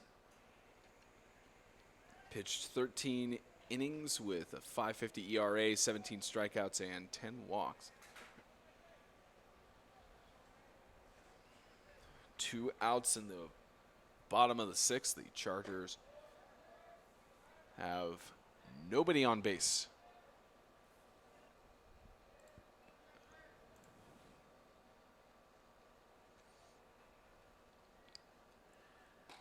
Kerrigan faces the 1-1.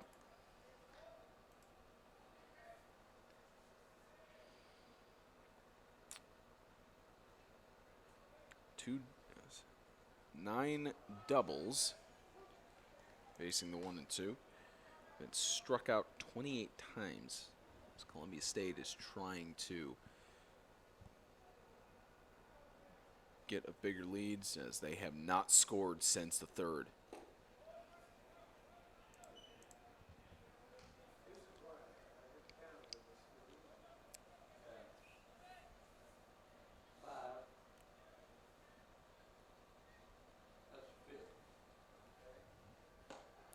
Struck him out. Heading to the top of the 7th, the Chargers lead only by 1 run.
Top of the 7th, the Eagles lead by 1, trying to take the lead for the first time in this game. And Raleigh Odell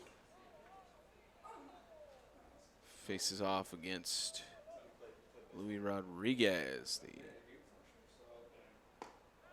man with the temper towards the umpire. Rodriguez also the man who had a home run last night. We've seen 7 home runs in the postseason. And 2 of those coming from CJ Wright of the Green Jays, who we'll see directly after this one. For those of you looking for first pitch of the Walter State Senators game and the Jackson State Green Jays game, the game you're watching right now started an hour and 15 minutes after its original starting time. It is supposed to start at 1 o'clock, so at the conclusion of the Chargers-Eagles, we will have the Senators face off against the Green Jays, but minimum once this game concludes is about 30 minutes afterwards for them to sod the field and the players to warm up. And top of the 7th. So we're looking at maybe a 5:30 or 6 o'clock start for the 3rd game of the day.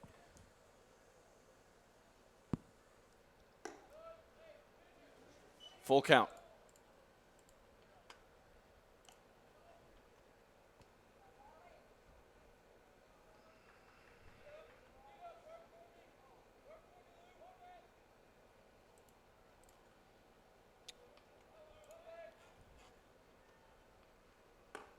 Struck him out.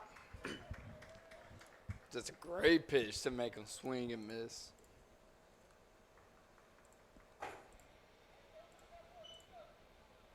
Now batting number 7, the right fielder, Kristen Martin. Of course, we'd like to thank all 80 of you guys for watching the Tennessee Community College Athletic Association's 2019 tournament of baseball here at Columbia State Community College.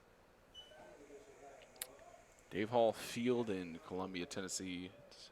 Spencer Tomset and Austin Ray on game 2 of 4 for the day on our 3rd straight day of a be on site at 9:30 kind of day, and not leaving until the last final pitch of the day, which is about, at this point with how the games are being delayed, the last one probably not going to start till 8:30 or 9 minimum. It's going to be a late night of baseball. Yes, it is. Grounds over the dugout. 2-1.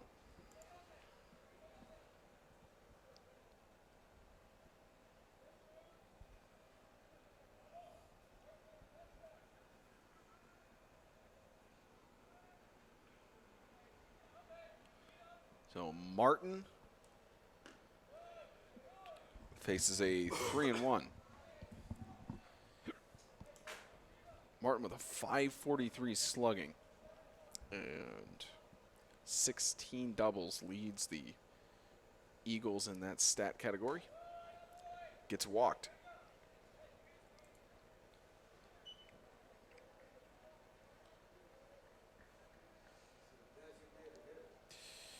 And the DH coming in,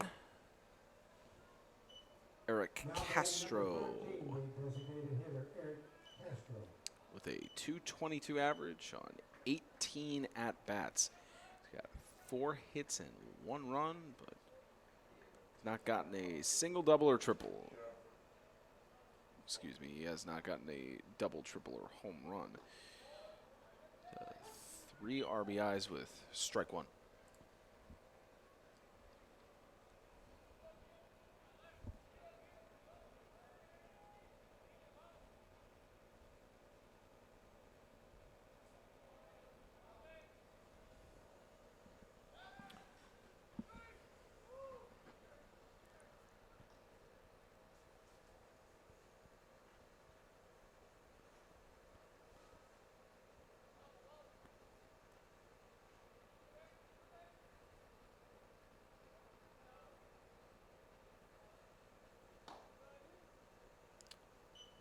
1-1.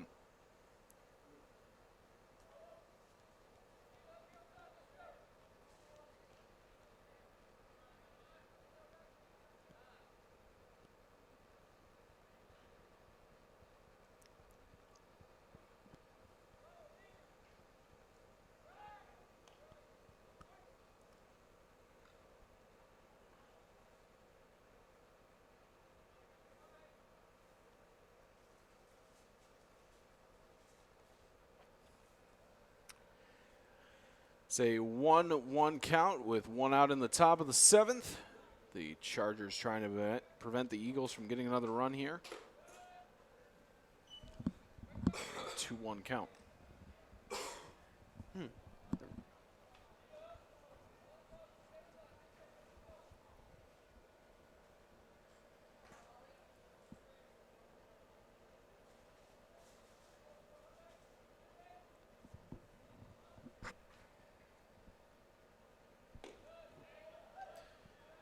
Evened up.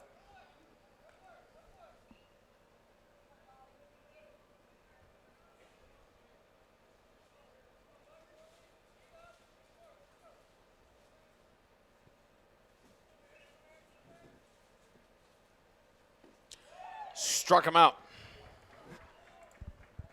Great strikeout pitch right there to have him swing and miss at that, and really got the motivation for Odell right now. So he's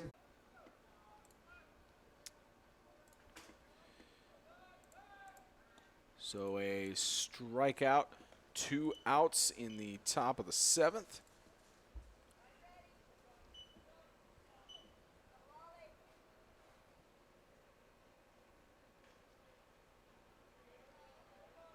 As Kylan Johnson tries to get a base hit. Swing and miss there for 0-1. Johnson with a 264 average, on base 362. He's been struck out 39 times and gets a piece of it there. Base hit, safe on first and second.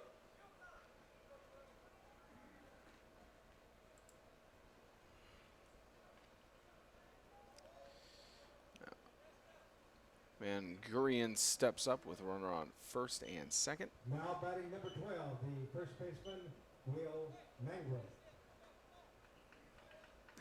The freshman with a 182 average. He's been struck out 29 times with 5 doubles and 12 hits. Is about his 71st at-bat appearance with 5 of those coming today.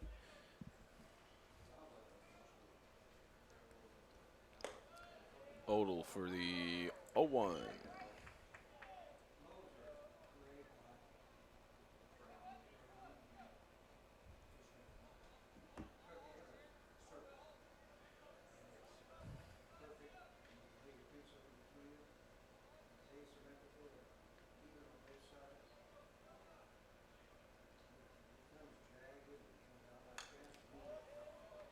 Piece of that for 0-2.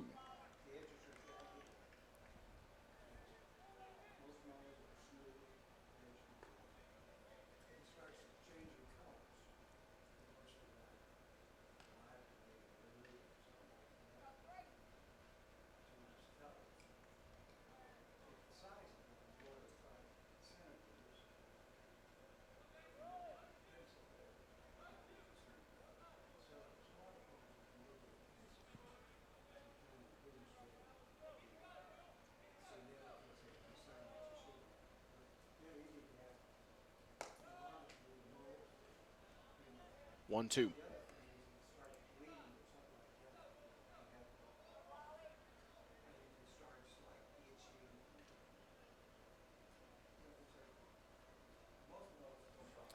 And Gurion trying to get something going with a runner on first and second.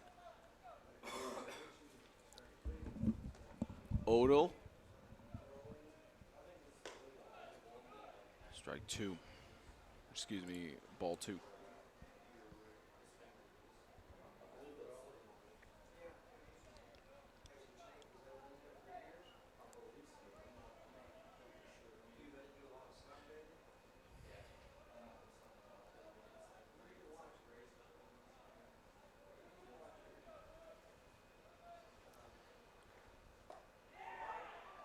And full count.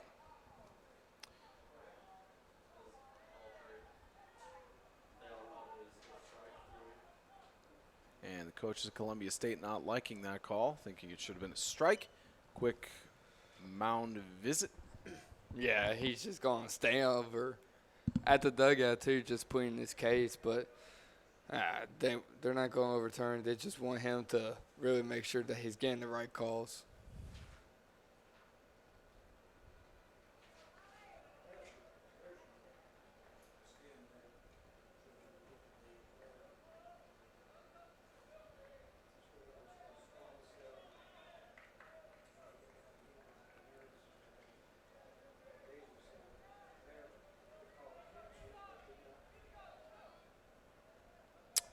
Here's the full count with 2 outs.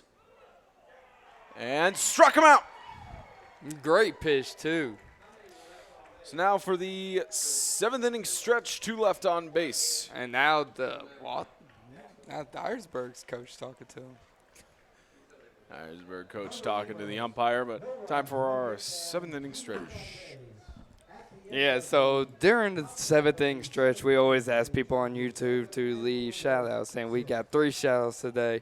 One from Alex W., shout-out to Coach White and the Eagles.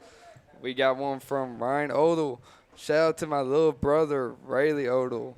And another one from Phyllis McReynolds, shout-out to our grandson, Sean D'Angelo. So those are our shout-outs today.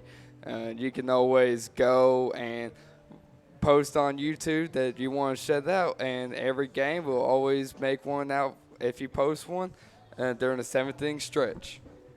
The 2019 Tennessee Community College Athletic Association Baseball Tournament is sponsored by Alpha Graphics of Franklin, Fairfield by Marriott, Lister Hill Credit Union, Sundrop Bottling, and Hampton by Hilton.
Freeman up to bat in the bottom of the 7th. Chargers trying to Now batting number 20, get first a baseman, larger lead.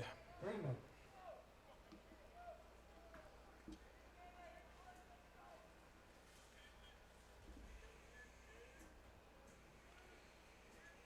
Wind blowing to the left foul line. And a hit to center field. Heading back and caught.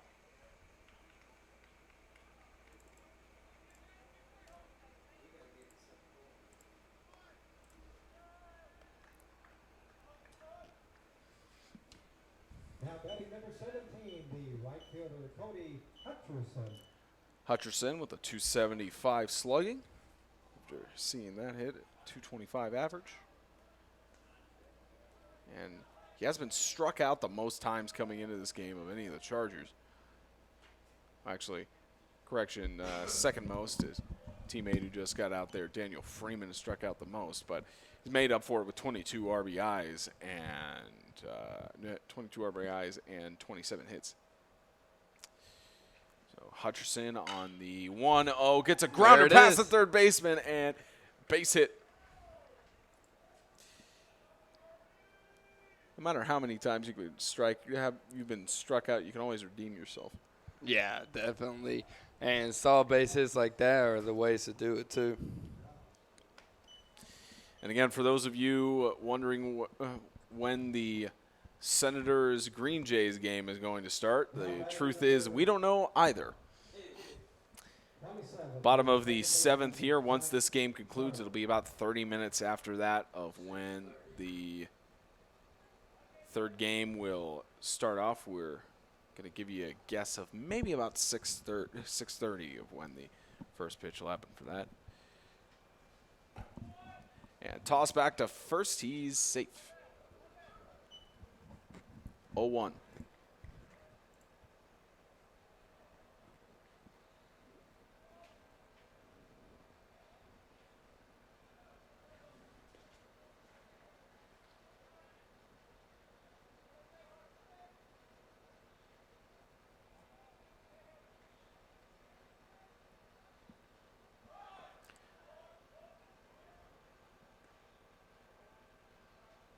One.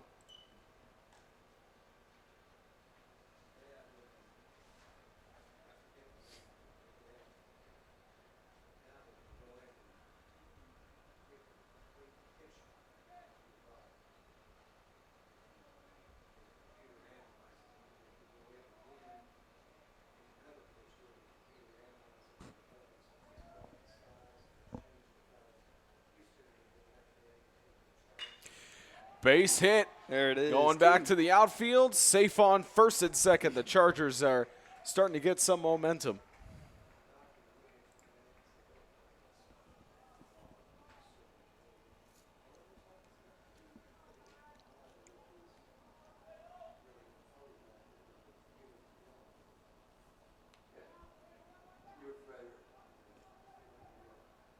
Now batting number 5, the catcher, Saban Softner.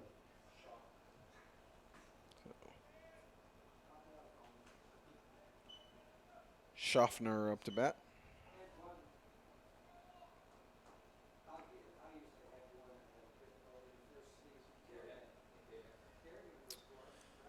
Schaffner with the readjustment of the gloves there has a runner on first and second.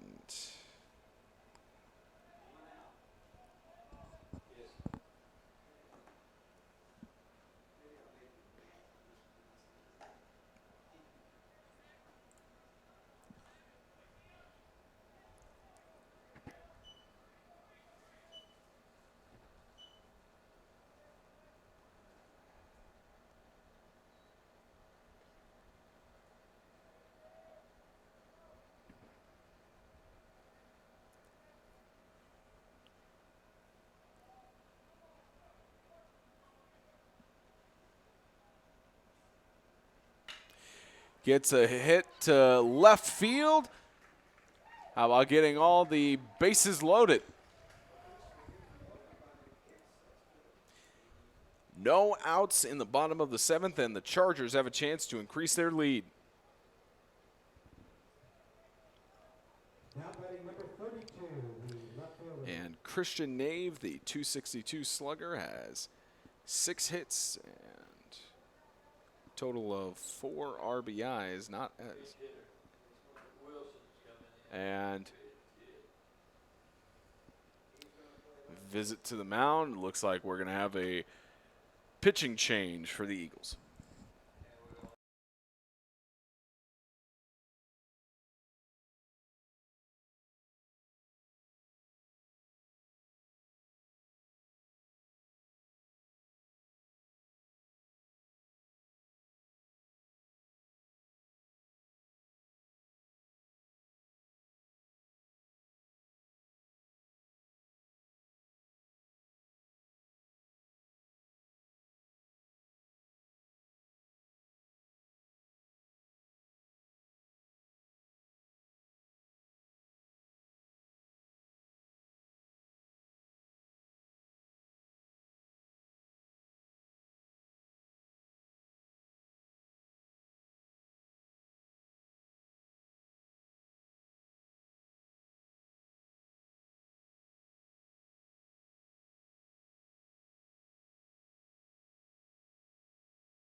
And Eduardo Bayo pitch hitting for the Chargers.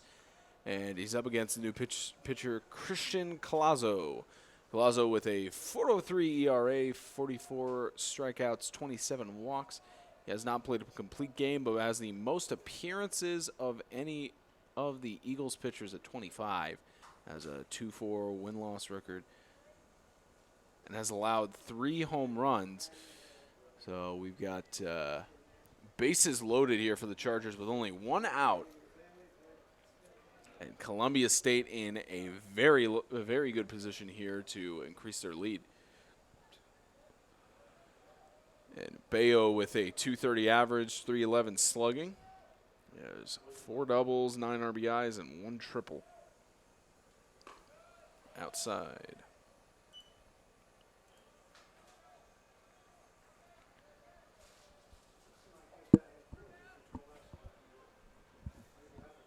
I don't remember. Here's Colazo. Swing and a miss.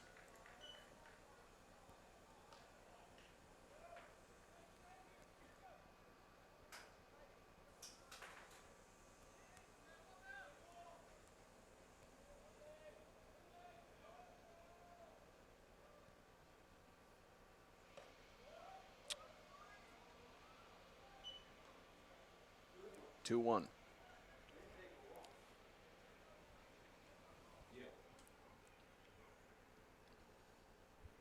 Would take anything but a DP.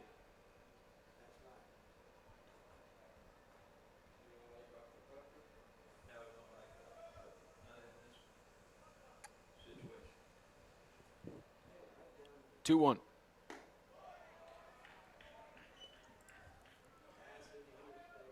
One ball away from giving the Chargers a 2-run lead.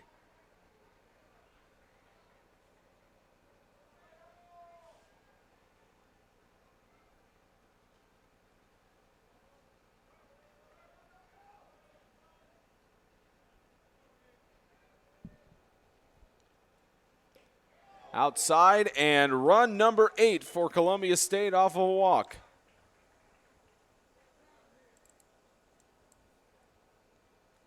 And the Chargers, the beginning of a more commanding lead over the Eagles. But we've seen how the Dyersburg Eagles can fight back. They've been able to come back in situations like this. Coach Korn heading up to the umpire to get a change in. I believe they'll put it. Looks like we're going to have a pitch runner coming in just a moment. And pitch runner coming in. It's Nate Henderson coming in. Henderson in for Bayo.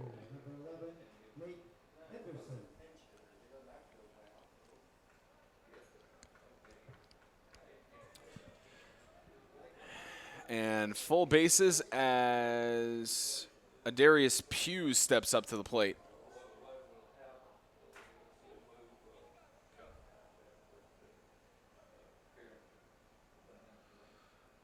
Pugh looking for his first home run. Gets hit with the pitch and run number 9. Talk about taking one for the team there. That gives the Chargers a 3-run lead that they had earlier on. Yeah, yeah, it does. And they're almost able to, if they keep this up, a base hit or double, it doesn't matter. Just to score as much runs as they can, keep the momentum going. They could be able to put this away here in this inning if they just keep going for what they have. And another pitching change, it looks like, for the Eagles, as they're looks like in desperate mode.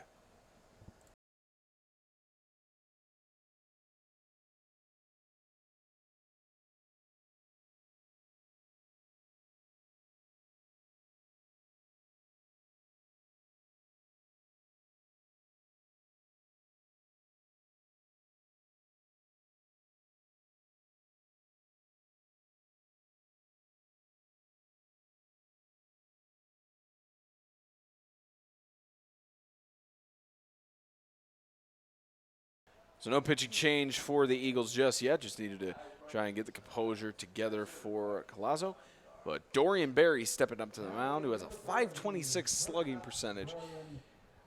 More potential damage to be done here as the Chargers lead by 3. Yeah, definitely, especially when you got your leadoff batter coming up. Dorian's a good runner, and after Dorian is going to be Gordon that's going to be coming, and he's already had an RBI once, so he can definitely do it again.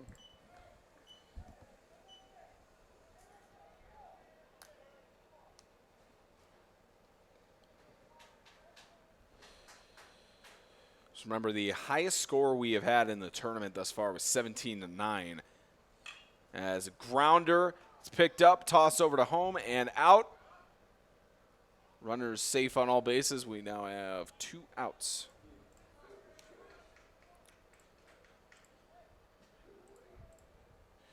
Highest score we've had is 17-9. The Senators racked it up on the Tigers. And Columbia State, highest they've scored in this tournament thus far is 11. Now batting number 22, the third baseman, Langdon Gordon. Lowest scoring game we've had, it was the 3-2 game between the Cougars and the Eagles on Monday afternoon.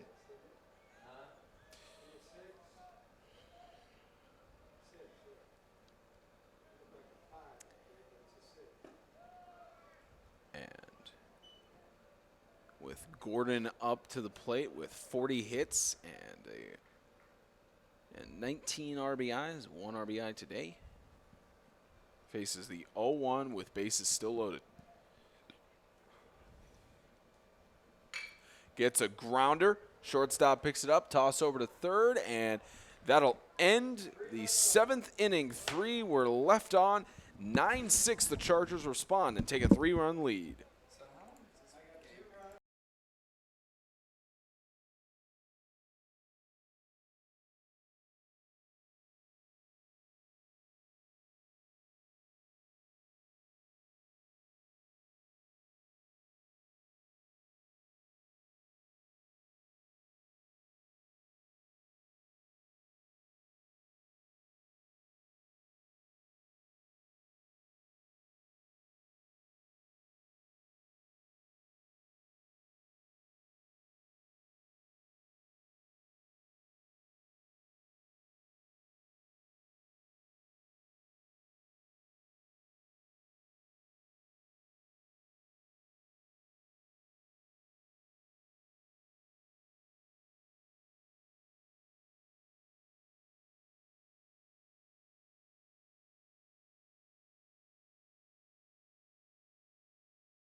Kerrigan catching now.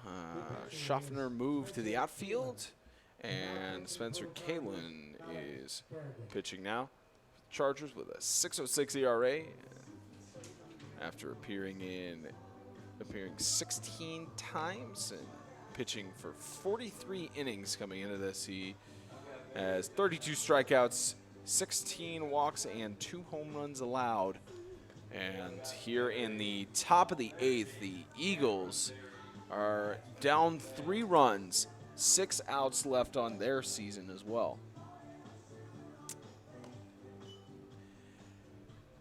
And we'd like to thank those of you for sticking with us. We're just about at the 3-hour mark in this game.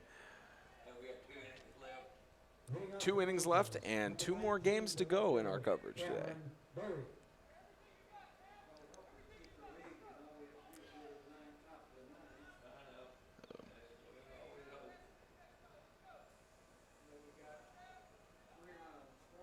So now Cameron Berry up to bat for the Eagles. A .411 slugging percentage.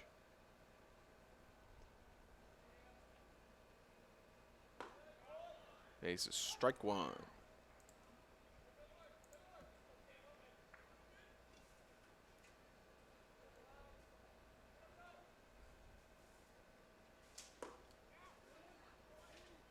One on one.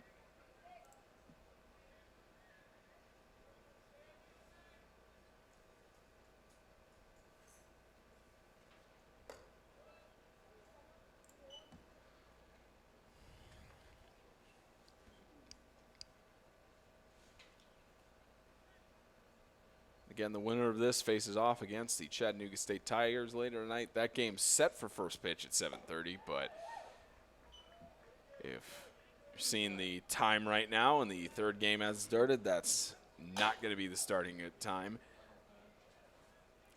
Going to be going into the late hours of the night.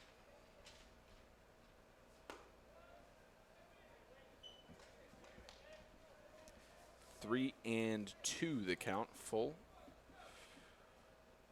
Cameron Berry trying to get on base.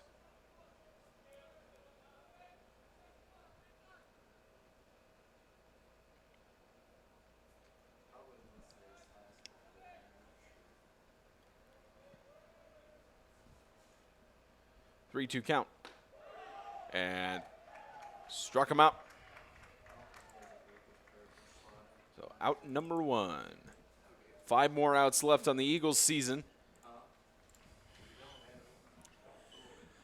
And the Chargers are 5 outs away from having a rematch with the Chattanooga State Tigers, only this time the stakes higher than they were before.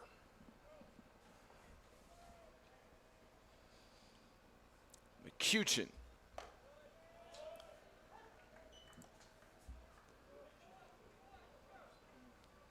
He's on base 429.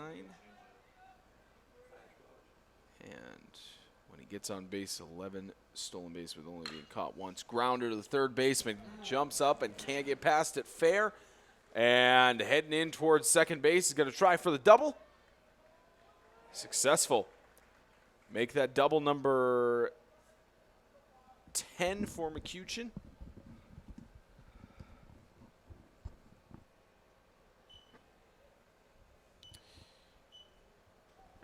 As the Eagles have Gilliam up to bat. Nobody in the bullpen right now for the Chargers, nor the Eagles. There's a wind blowing to the left side of the stadium towards left field.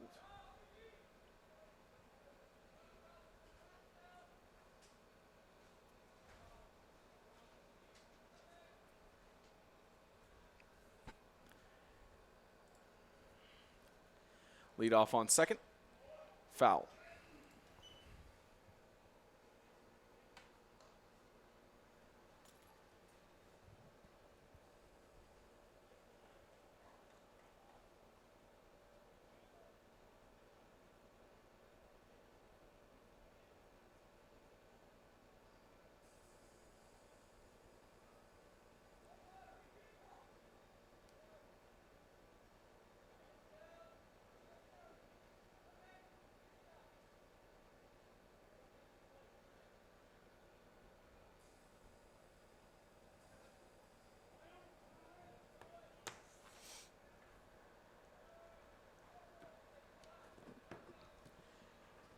Here's the 0-1.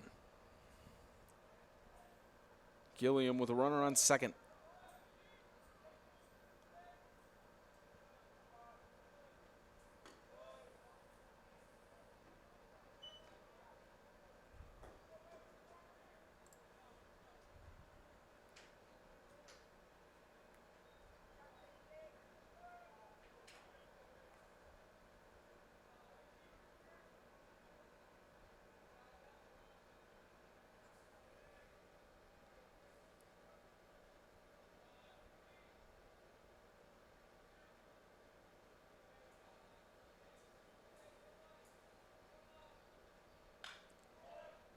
One and two.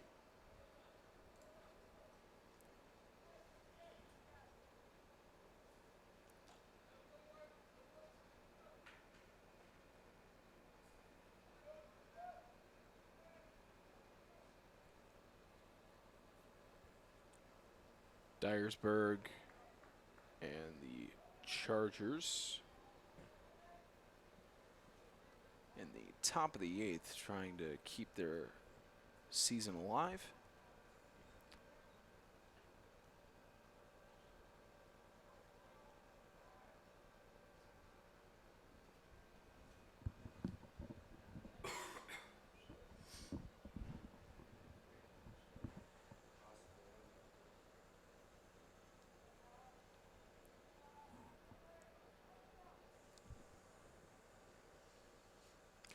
Here's the 1-2. Grounder. And the Eagles are going to get another run to make it 9-7. Yeah, just a great base hit at the middle and able to score a run from the runner on second. So he did his job of bringing it back up the middle and driving in another RBI for himself. Now batting number 6, the second baseman, Drew Rickert. And now Drew Record with a 386 average and 567 slugging.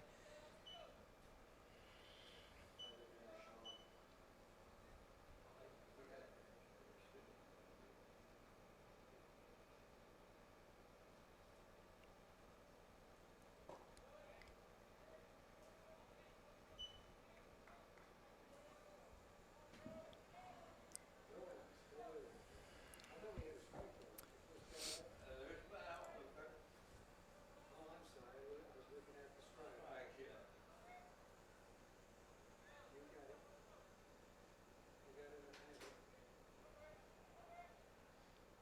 1-0.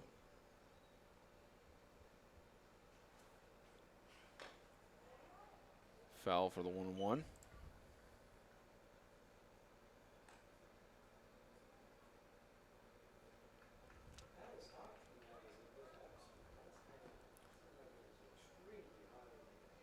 We keep the door closed on the air conditioner to keep it things. Actually, reason for the company. And also the wind probably helps out a lot.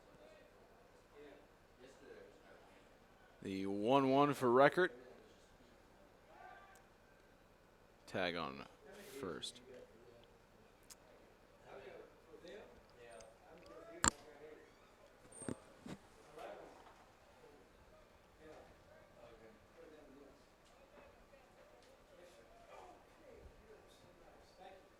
Hey, Coach.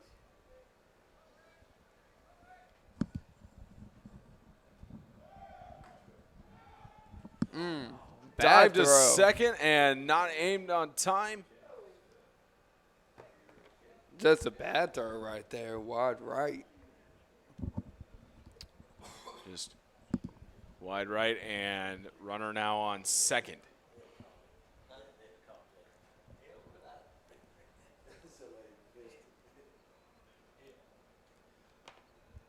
Count is 2-1. And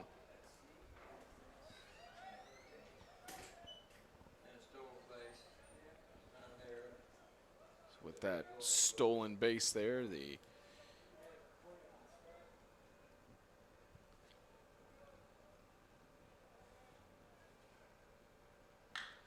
grounder goes foul.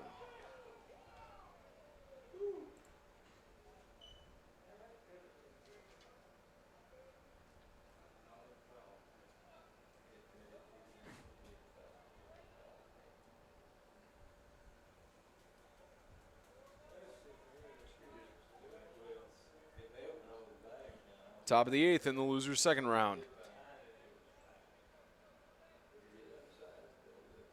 Loser heads back home, whether it is a short drive or, in the case of Dyersburg, a 2.5-hour drive back.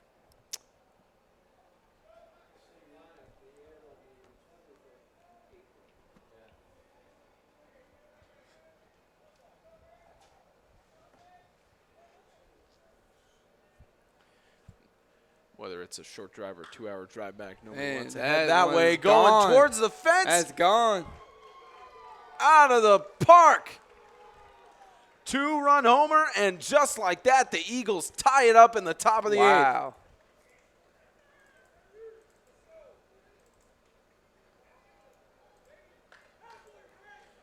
Like I've been saying all broadcast, the Eagles know how to come out of holes like this. Yeah, really. I mean, that was just a great inside pitch that he just got barrel around and turned on and ended up hitting a long home run. Home run number 8 of the postseason, and that's home run number 6 for Drew Record.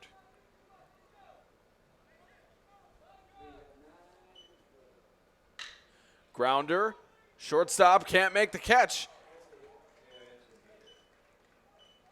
Base hit for Rodriguez.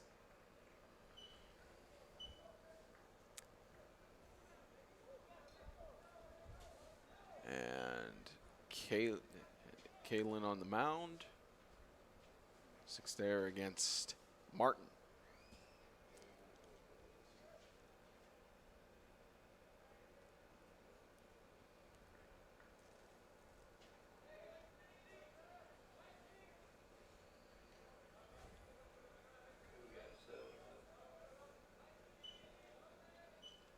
And for the first time this game, the Eagles have tied it. They have not held the lead at all. Now batting number 7, the right fielder, Christian Martin. A chance for the Eagles to take the lead here. Korn sends a relief pitcher to warm up. Looks like it might be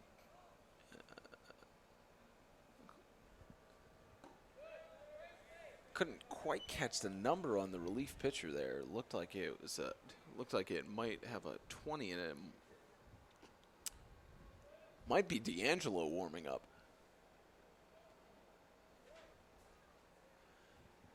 Quick mound visit by the catcher.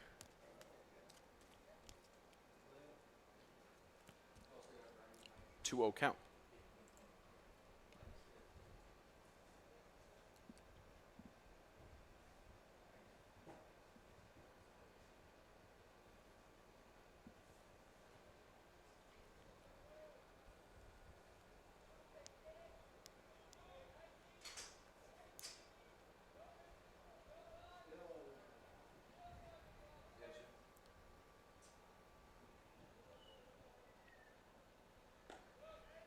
Strike one.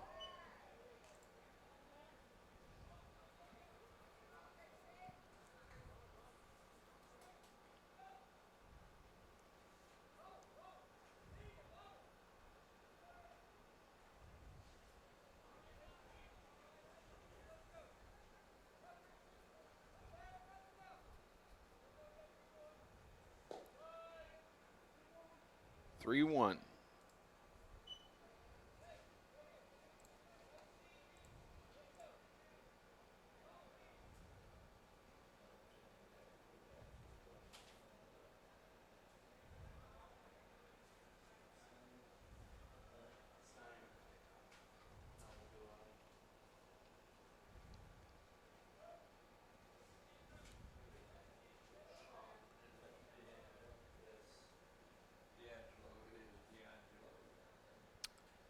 So confirmed in the bullpen, D'Angelo warming up. Strike two for the full count.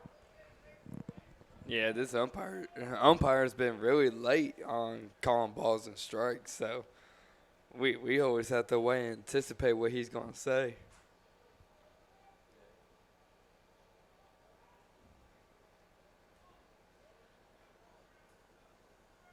Three two with one out in the top of the eighth.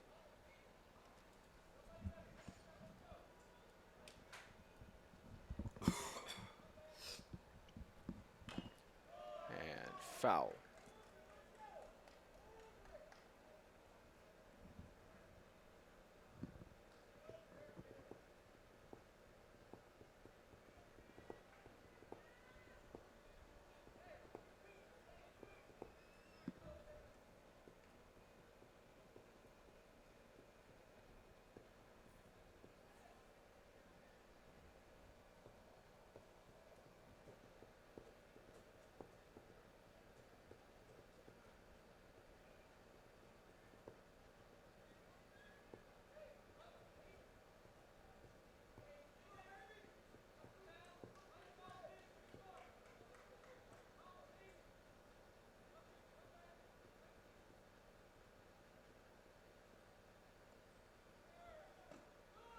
And toss to second with the attempted steal. He is. He walked him. Yeah, walked, so Yeah. it don't matter. Well, Since he got yeah. walked, he got the base anyways. Well, not sure why he took the slide there. I guess he was planning to get the steal anyway. Runner on first and second. Waiting to see if Coach Korn is going to make make the pitch change yet. And Ain't quite ready. Coach Robert White just having a talk with his batter. As Eric Castro steps up as the DH. Still only one out in the top of the eighth. Hour past what was supposed to be the opening pitch for the Senators and Green Jays. Just the nature of baseball, the average time of game is about 2 hours and 20 minutes, but this tournament has not been average. Nothing near. I will have to admit that.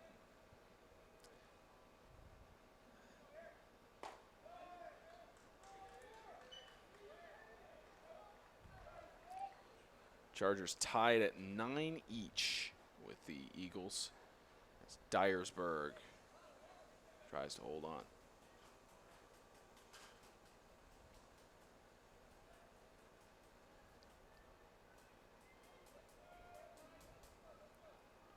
One out count for Castro. He's only got a 222 slugging average.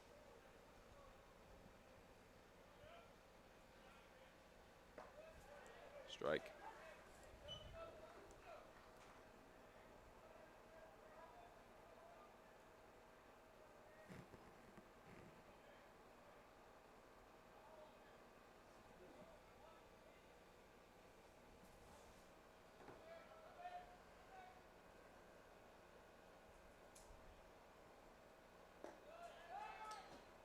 Two one.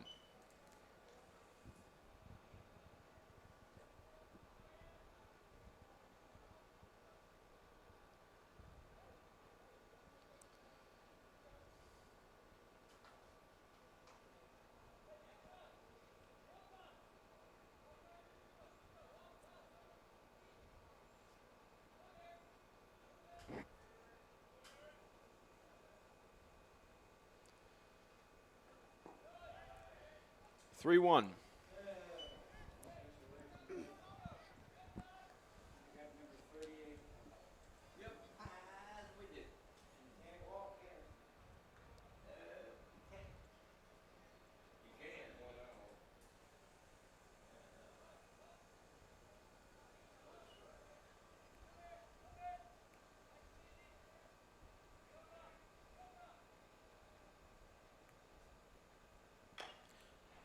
Foul.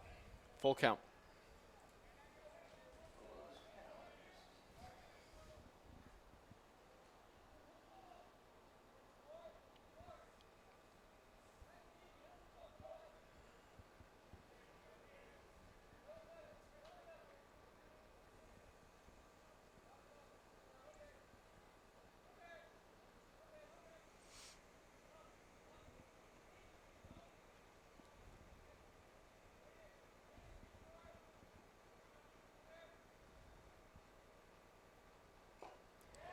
And struck him out. Make that out number 2. And up to bat next is Kylan Johnson. 349 slugging, 129 appearances. The freshman has 34 hits and 9 doubles. One of many people on the Dyersburg squad that can do damage when they step up to the plate. Yeah, definitely. He's known for one of his strongest hitting abilities, and the fact that he can use that in an RBI situation, such as this moment with the runner on first and second.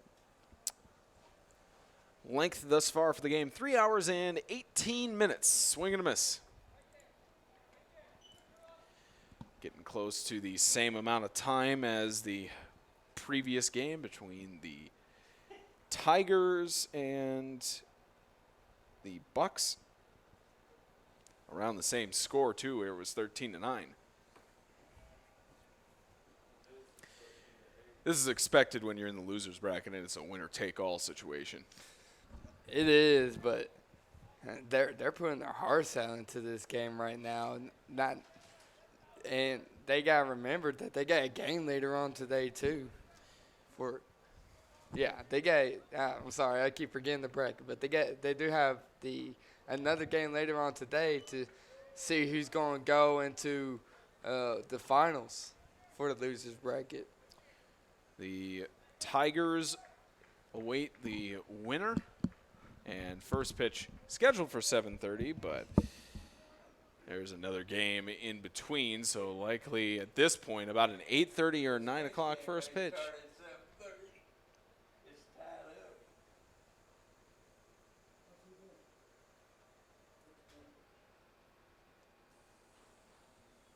And looks like we are going to have the change coming up for the Chargers. Looks like they're going to make the change to D'Angelo. Nope, not yet.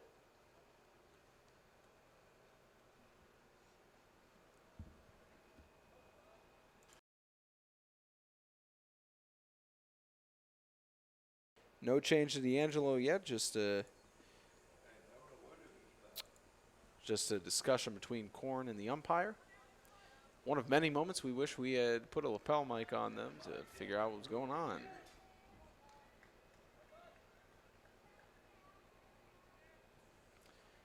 It's a 1-1 count for Johnson.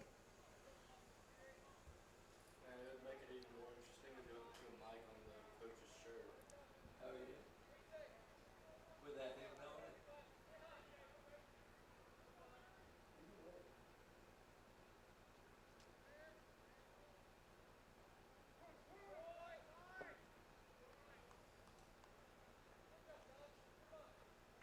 One and one. Still wouldn't mind. Had a call time.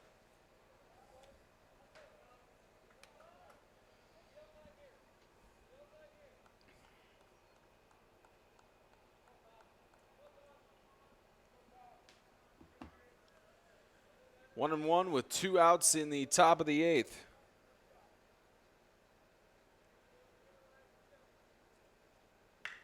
Gets a grounder to third, gets past the basement, and they're going to send a moment for the first time in the game. The Eagles take the lead.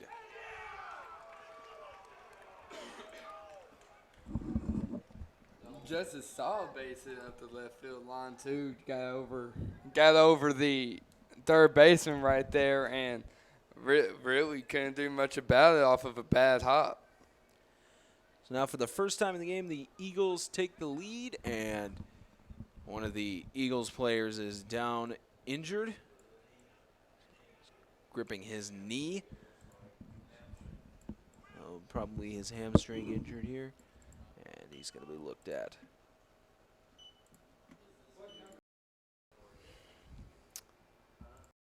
The 2019 Tennessee Community College Athletic Association Baseball Tournament, sponsored by Sundrop Bottling, Hampton by Hilton, Lister Hill Credit Union, Alpha Graphics of Franklin, and Fairfield by Marriott.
player back up and on third base, so good news is he's all right. The training staff look at him.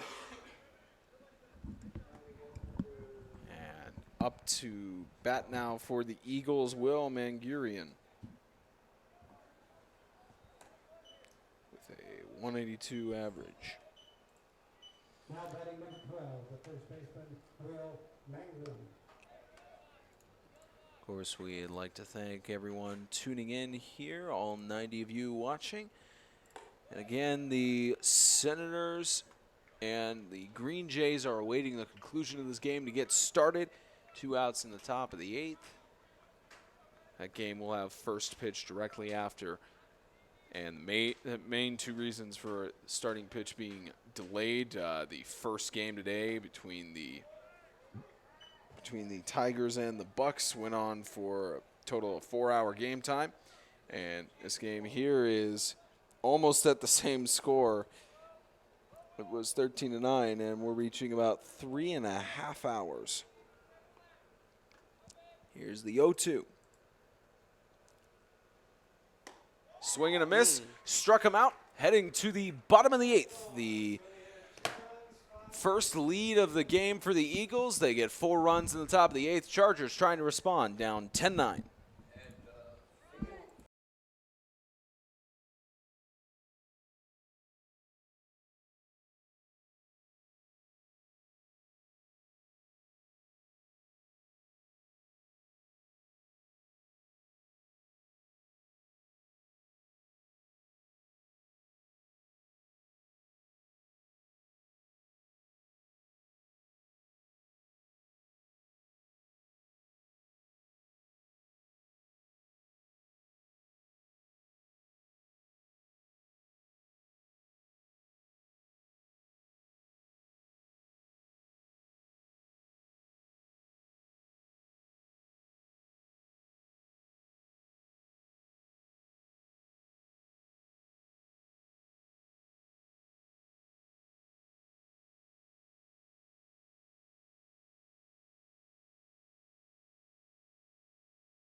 Finally to the bottom of the 8th inning. The Chargers trying to respond after being down.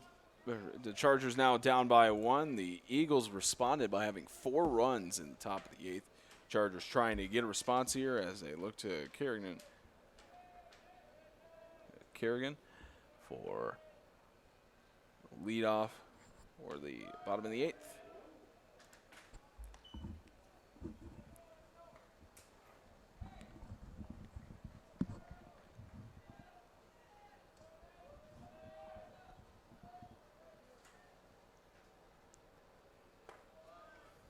Strike 1.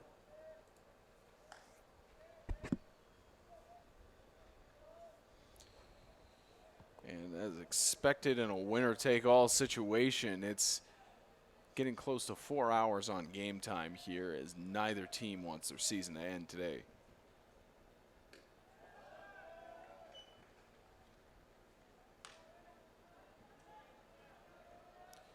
Two one.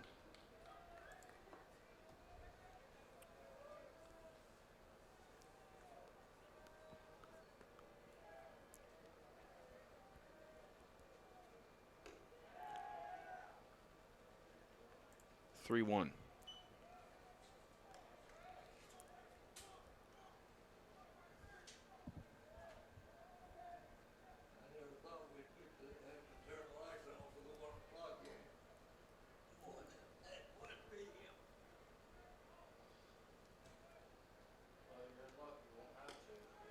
Strike two.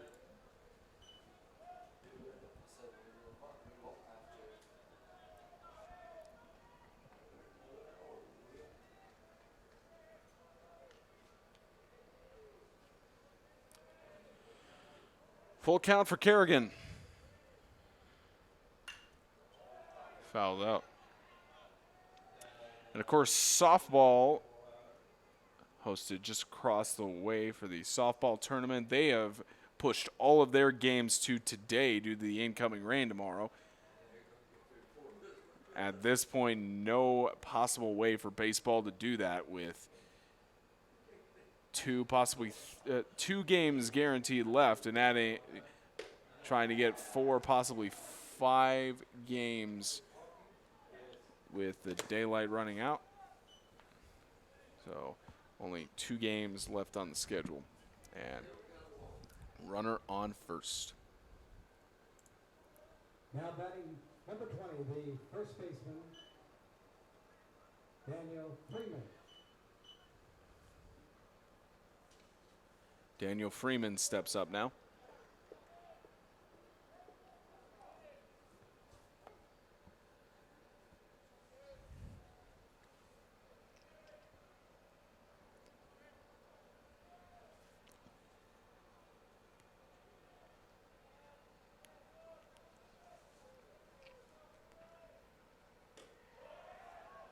One 0.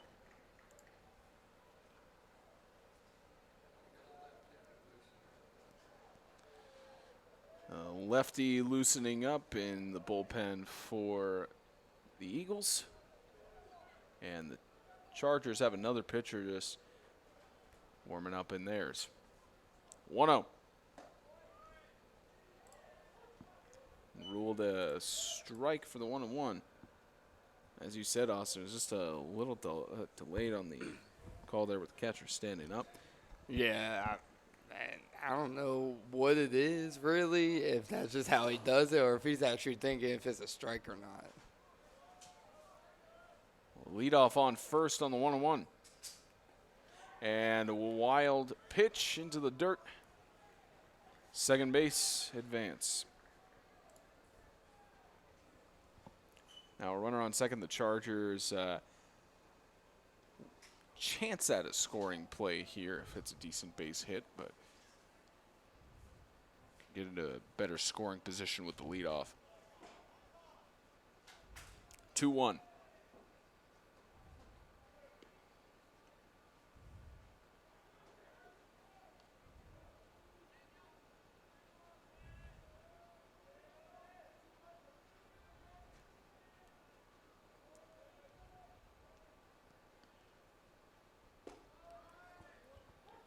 Even count.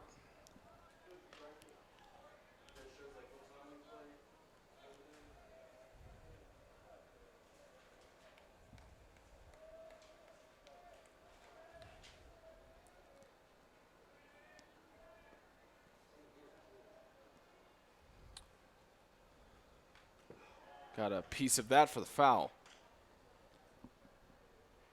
It was lucky he barely got a tip on that. Otherwise, it would have been a strikeout. Yeah, that's the last thing the Chargers need. I was just gonna say, you don't need a strikeout at this point. Definitely, they don't. Especially when they got running in scoring position now, with no outs, and you're only down by 1. You need to get as many people on the base as you can. 2-2.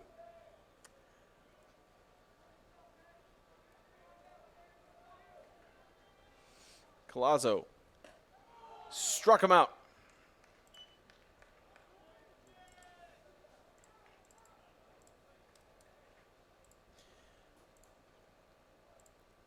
And make that 5 outs left for the Chargers to give. As Hutcherson steps up.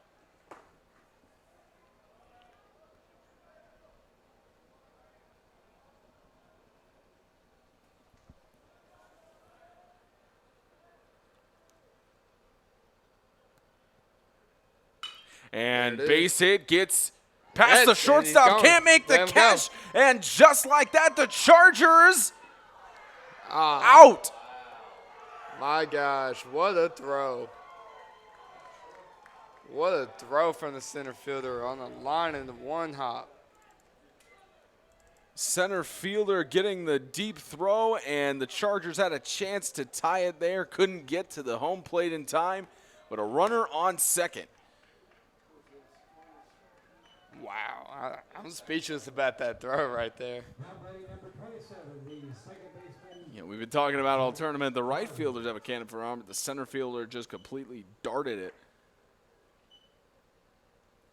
And now Sharber steps up. He has a runner on second. 297 on his slugging average and has 6 doubles. Chargers needing at least 1 run to tie it.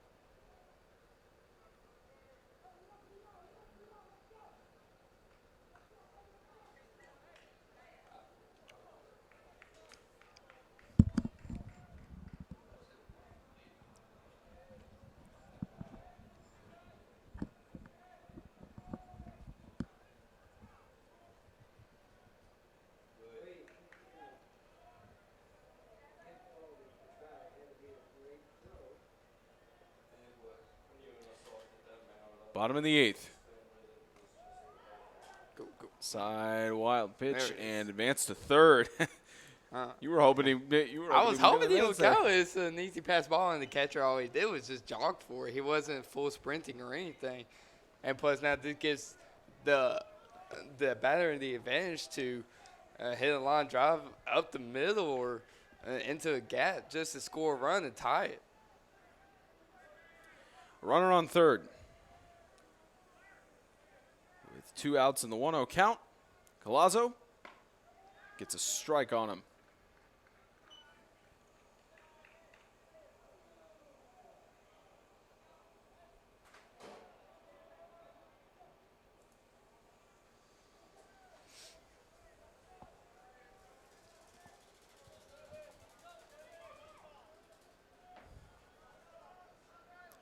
One and 1. 1 and 2.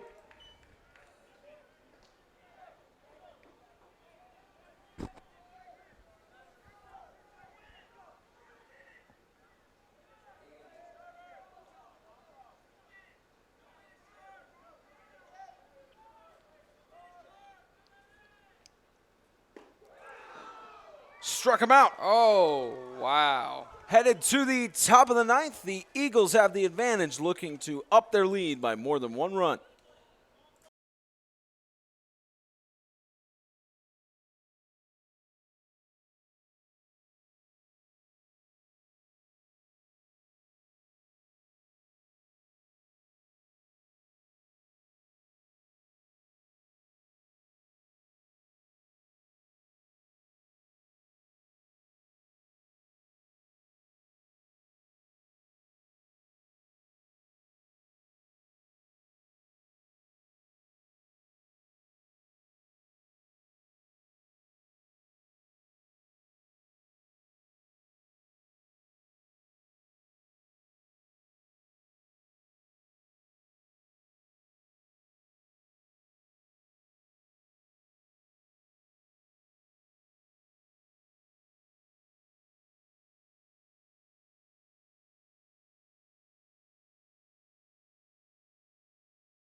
Final inning has begun on this 3-hour and 40-minute game.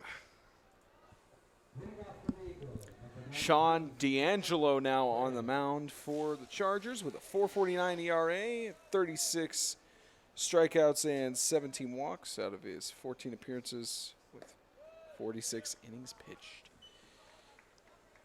And a 1-0 count for the Eagles' Cameron Berry.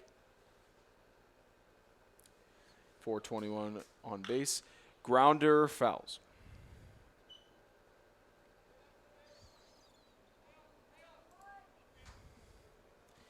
Eagles lead by 1 run, trying to increase the lead to make it more difficult on the Chargers to score.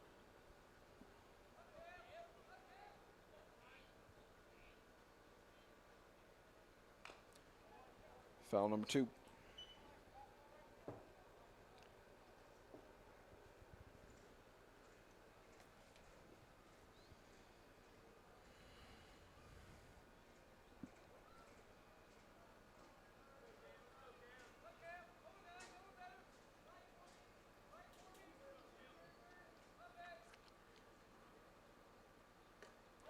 Struck him out.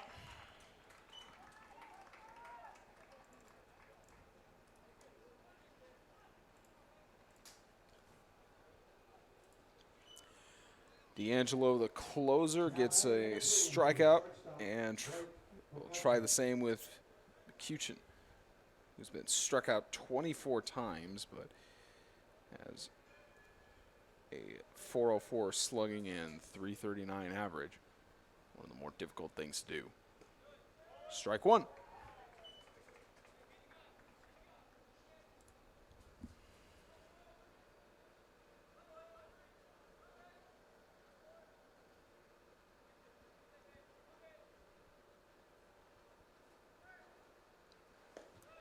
Strike 2.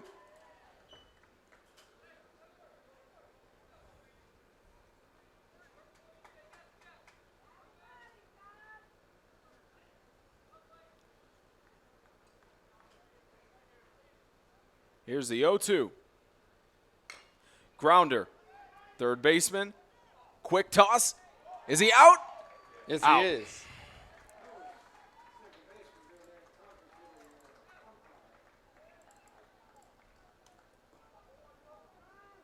Two outs in the top of the ninth. The Chargers couldn't ask for anything better at this point. Got one more out to get on the Eagles and prevent them from getting any more runs.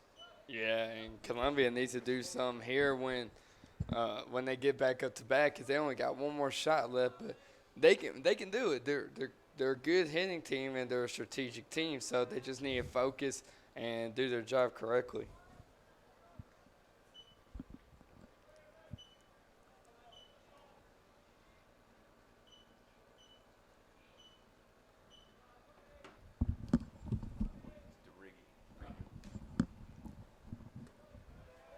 One and one.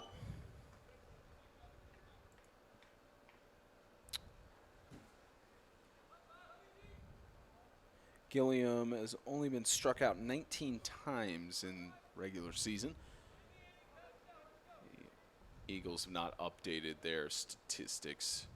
As now swing and a miss for 1 and 2.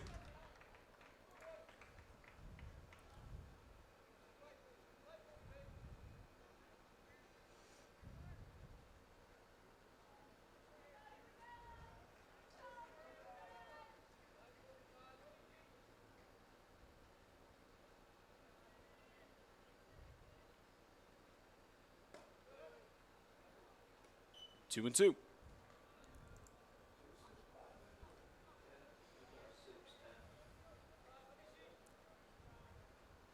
And in this game thus far, 6 times it's been 2 and 2 on the count with 2 outs.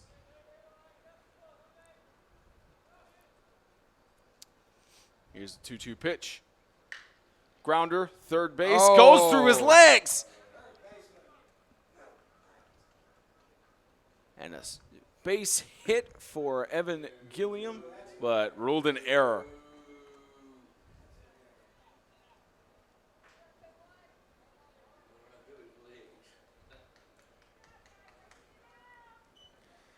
So now a runner on first, and The second baseman, Drew. Record has a 386 with 567 slugging. As the Eagles face 2 outs here in the top of the 9th.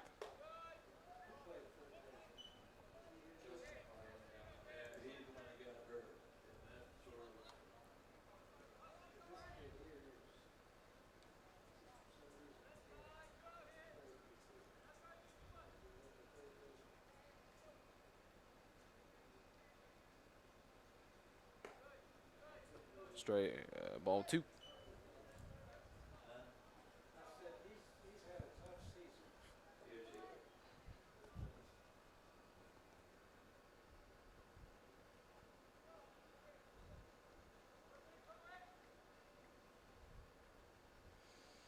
Here's the 2-0. Strike 1.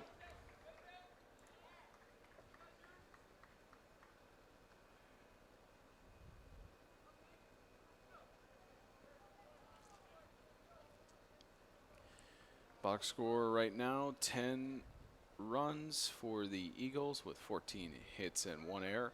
Chargers with 9 runs, 9 hits, and 2 errors.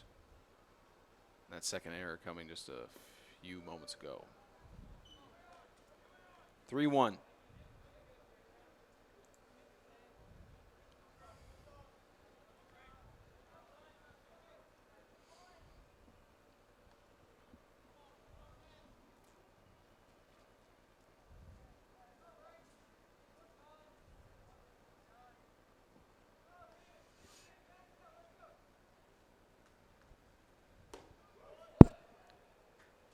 Full count.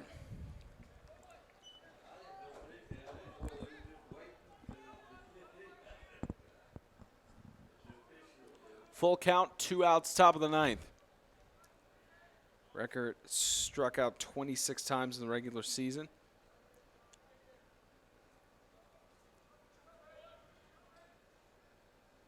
And with 66 hits coming into the playoffs, faces the 3-2. And they'll walk him.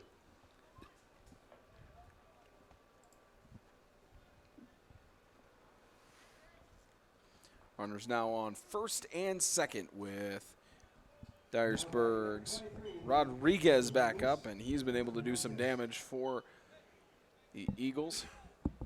He's got a runner on first and second, a chance to do that here.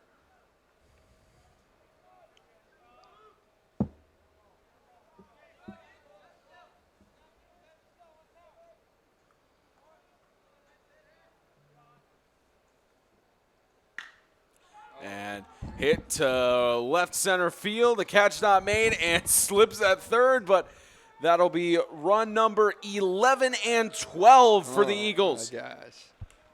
Just gave up a big shot right there.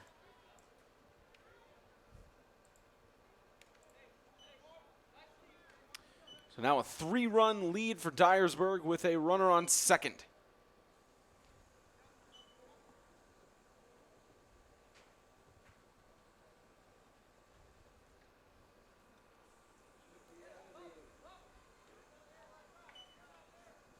Now batting number 7, the right fielder, Christian Martin.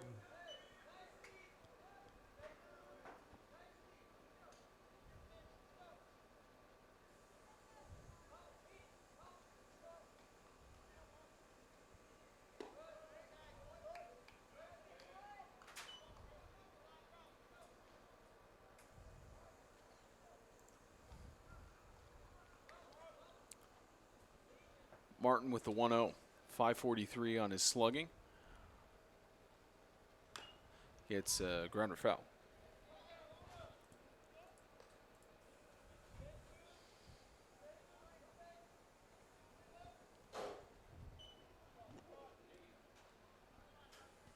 One and one.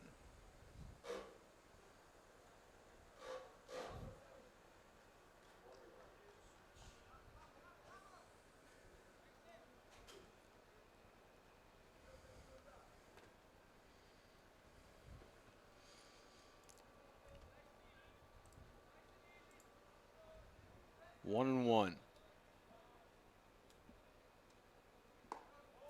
1-2.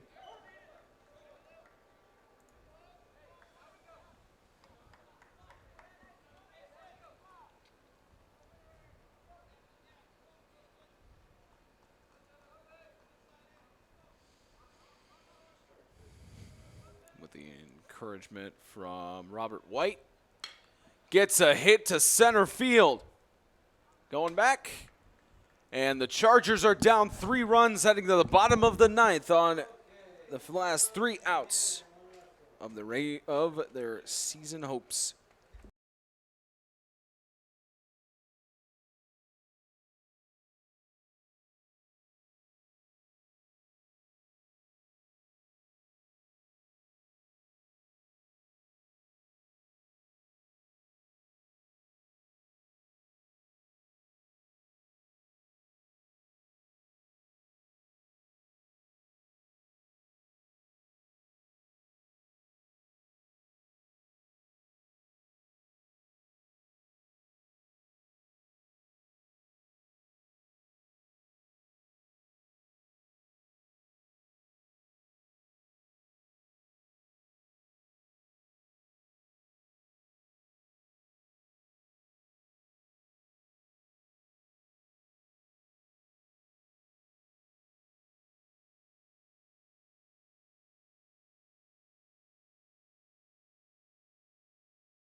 Torres now at the catching plate. They sent the catcher to right field. And the Chargers on their last life. 23 is playing right field, and number 1 is now the catcher.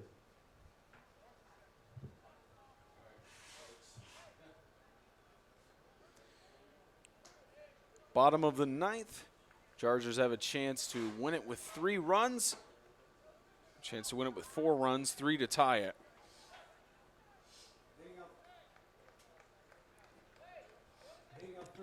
But of course, with this almost 4-hour game, the last thing we need is extra innings.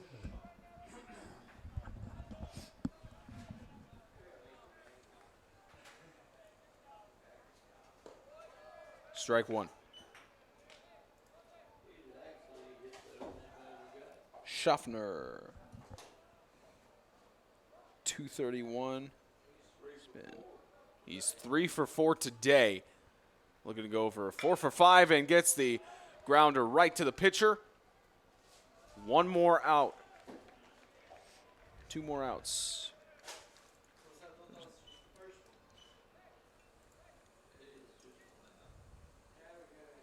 So that 1 out.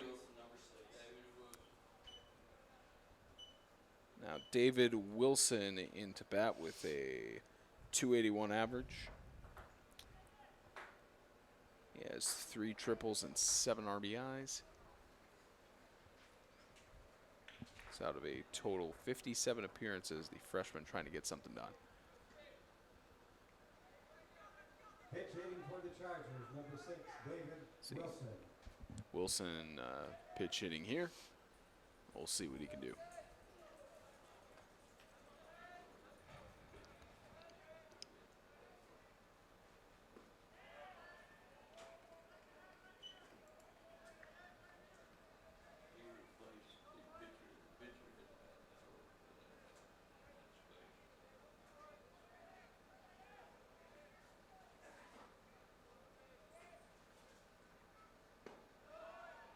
2-0.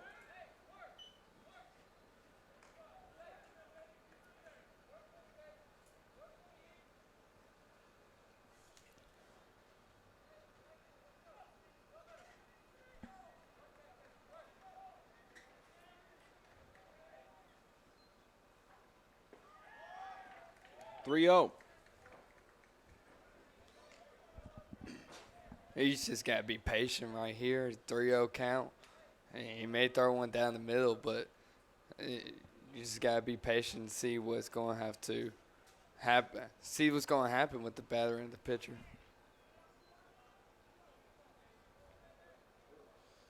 In between the innings, we saw Coach Korn giving pep talk of what could be the final pep talk of their season. Strike one.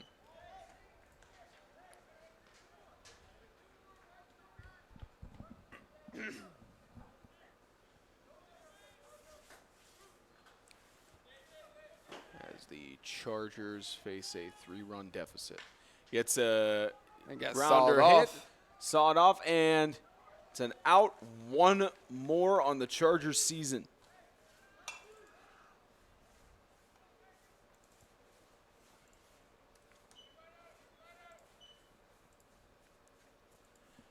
Home host has already been eliminated from the softball tournament on Monday, and the Chargers trying to avoid that here in the second round of the losers bracket. And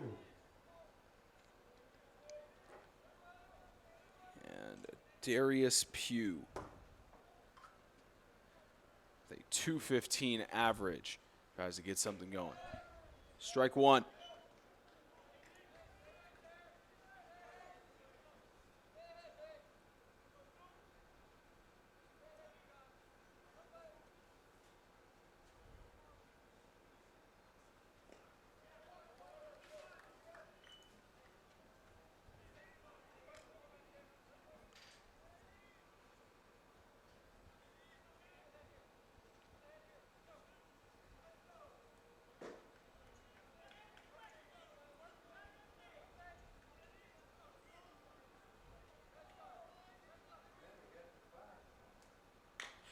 Grounder goes foul. Pete's actually been doing good this game so far, so it'll actually be a shocker if he doesn't get on base, but we're really looking for him to get on base.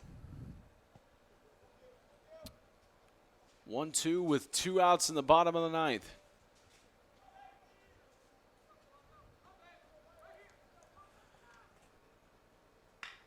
Base hit goes to the second baseman, and the Eagles are moving on to face off against the Tigers. 12-9 the final. The Chargers have been eliminated. And that's going to wrap it up. Next game is between the Senators of Walter State and the Green Jays of Jackson State. So we will have that game in about 30 minutes. So first pitch probably at about 6:45 or 6:50. Game number 3 of 4. So we will be back in just a few moments for the final of the winners bracket.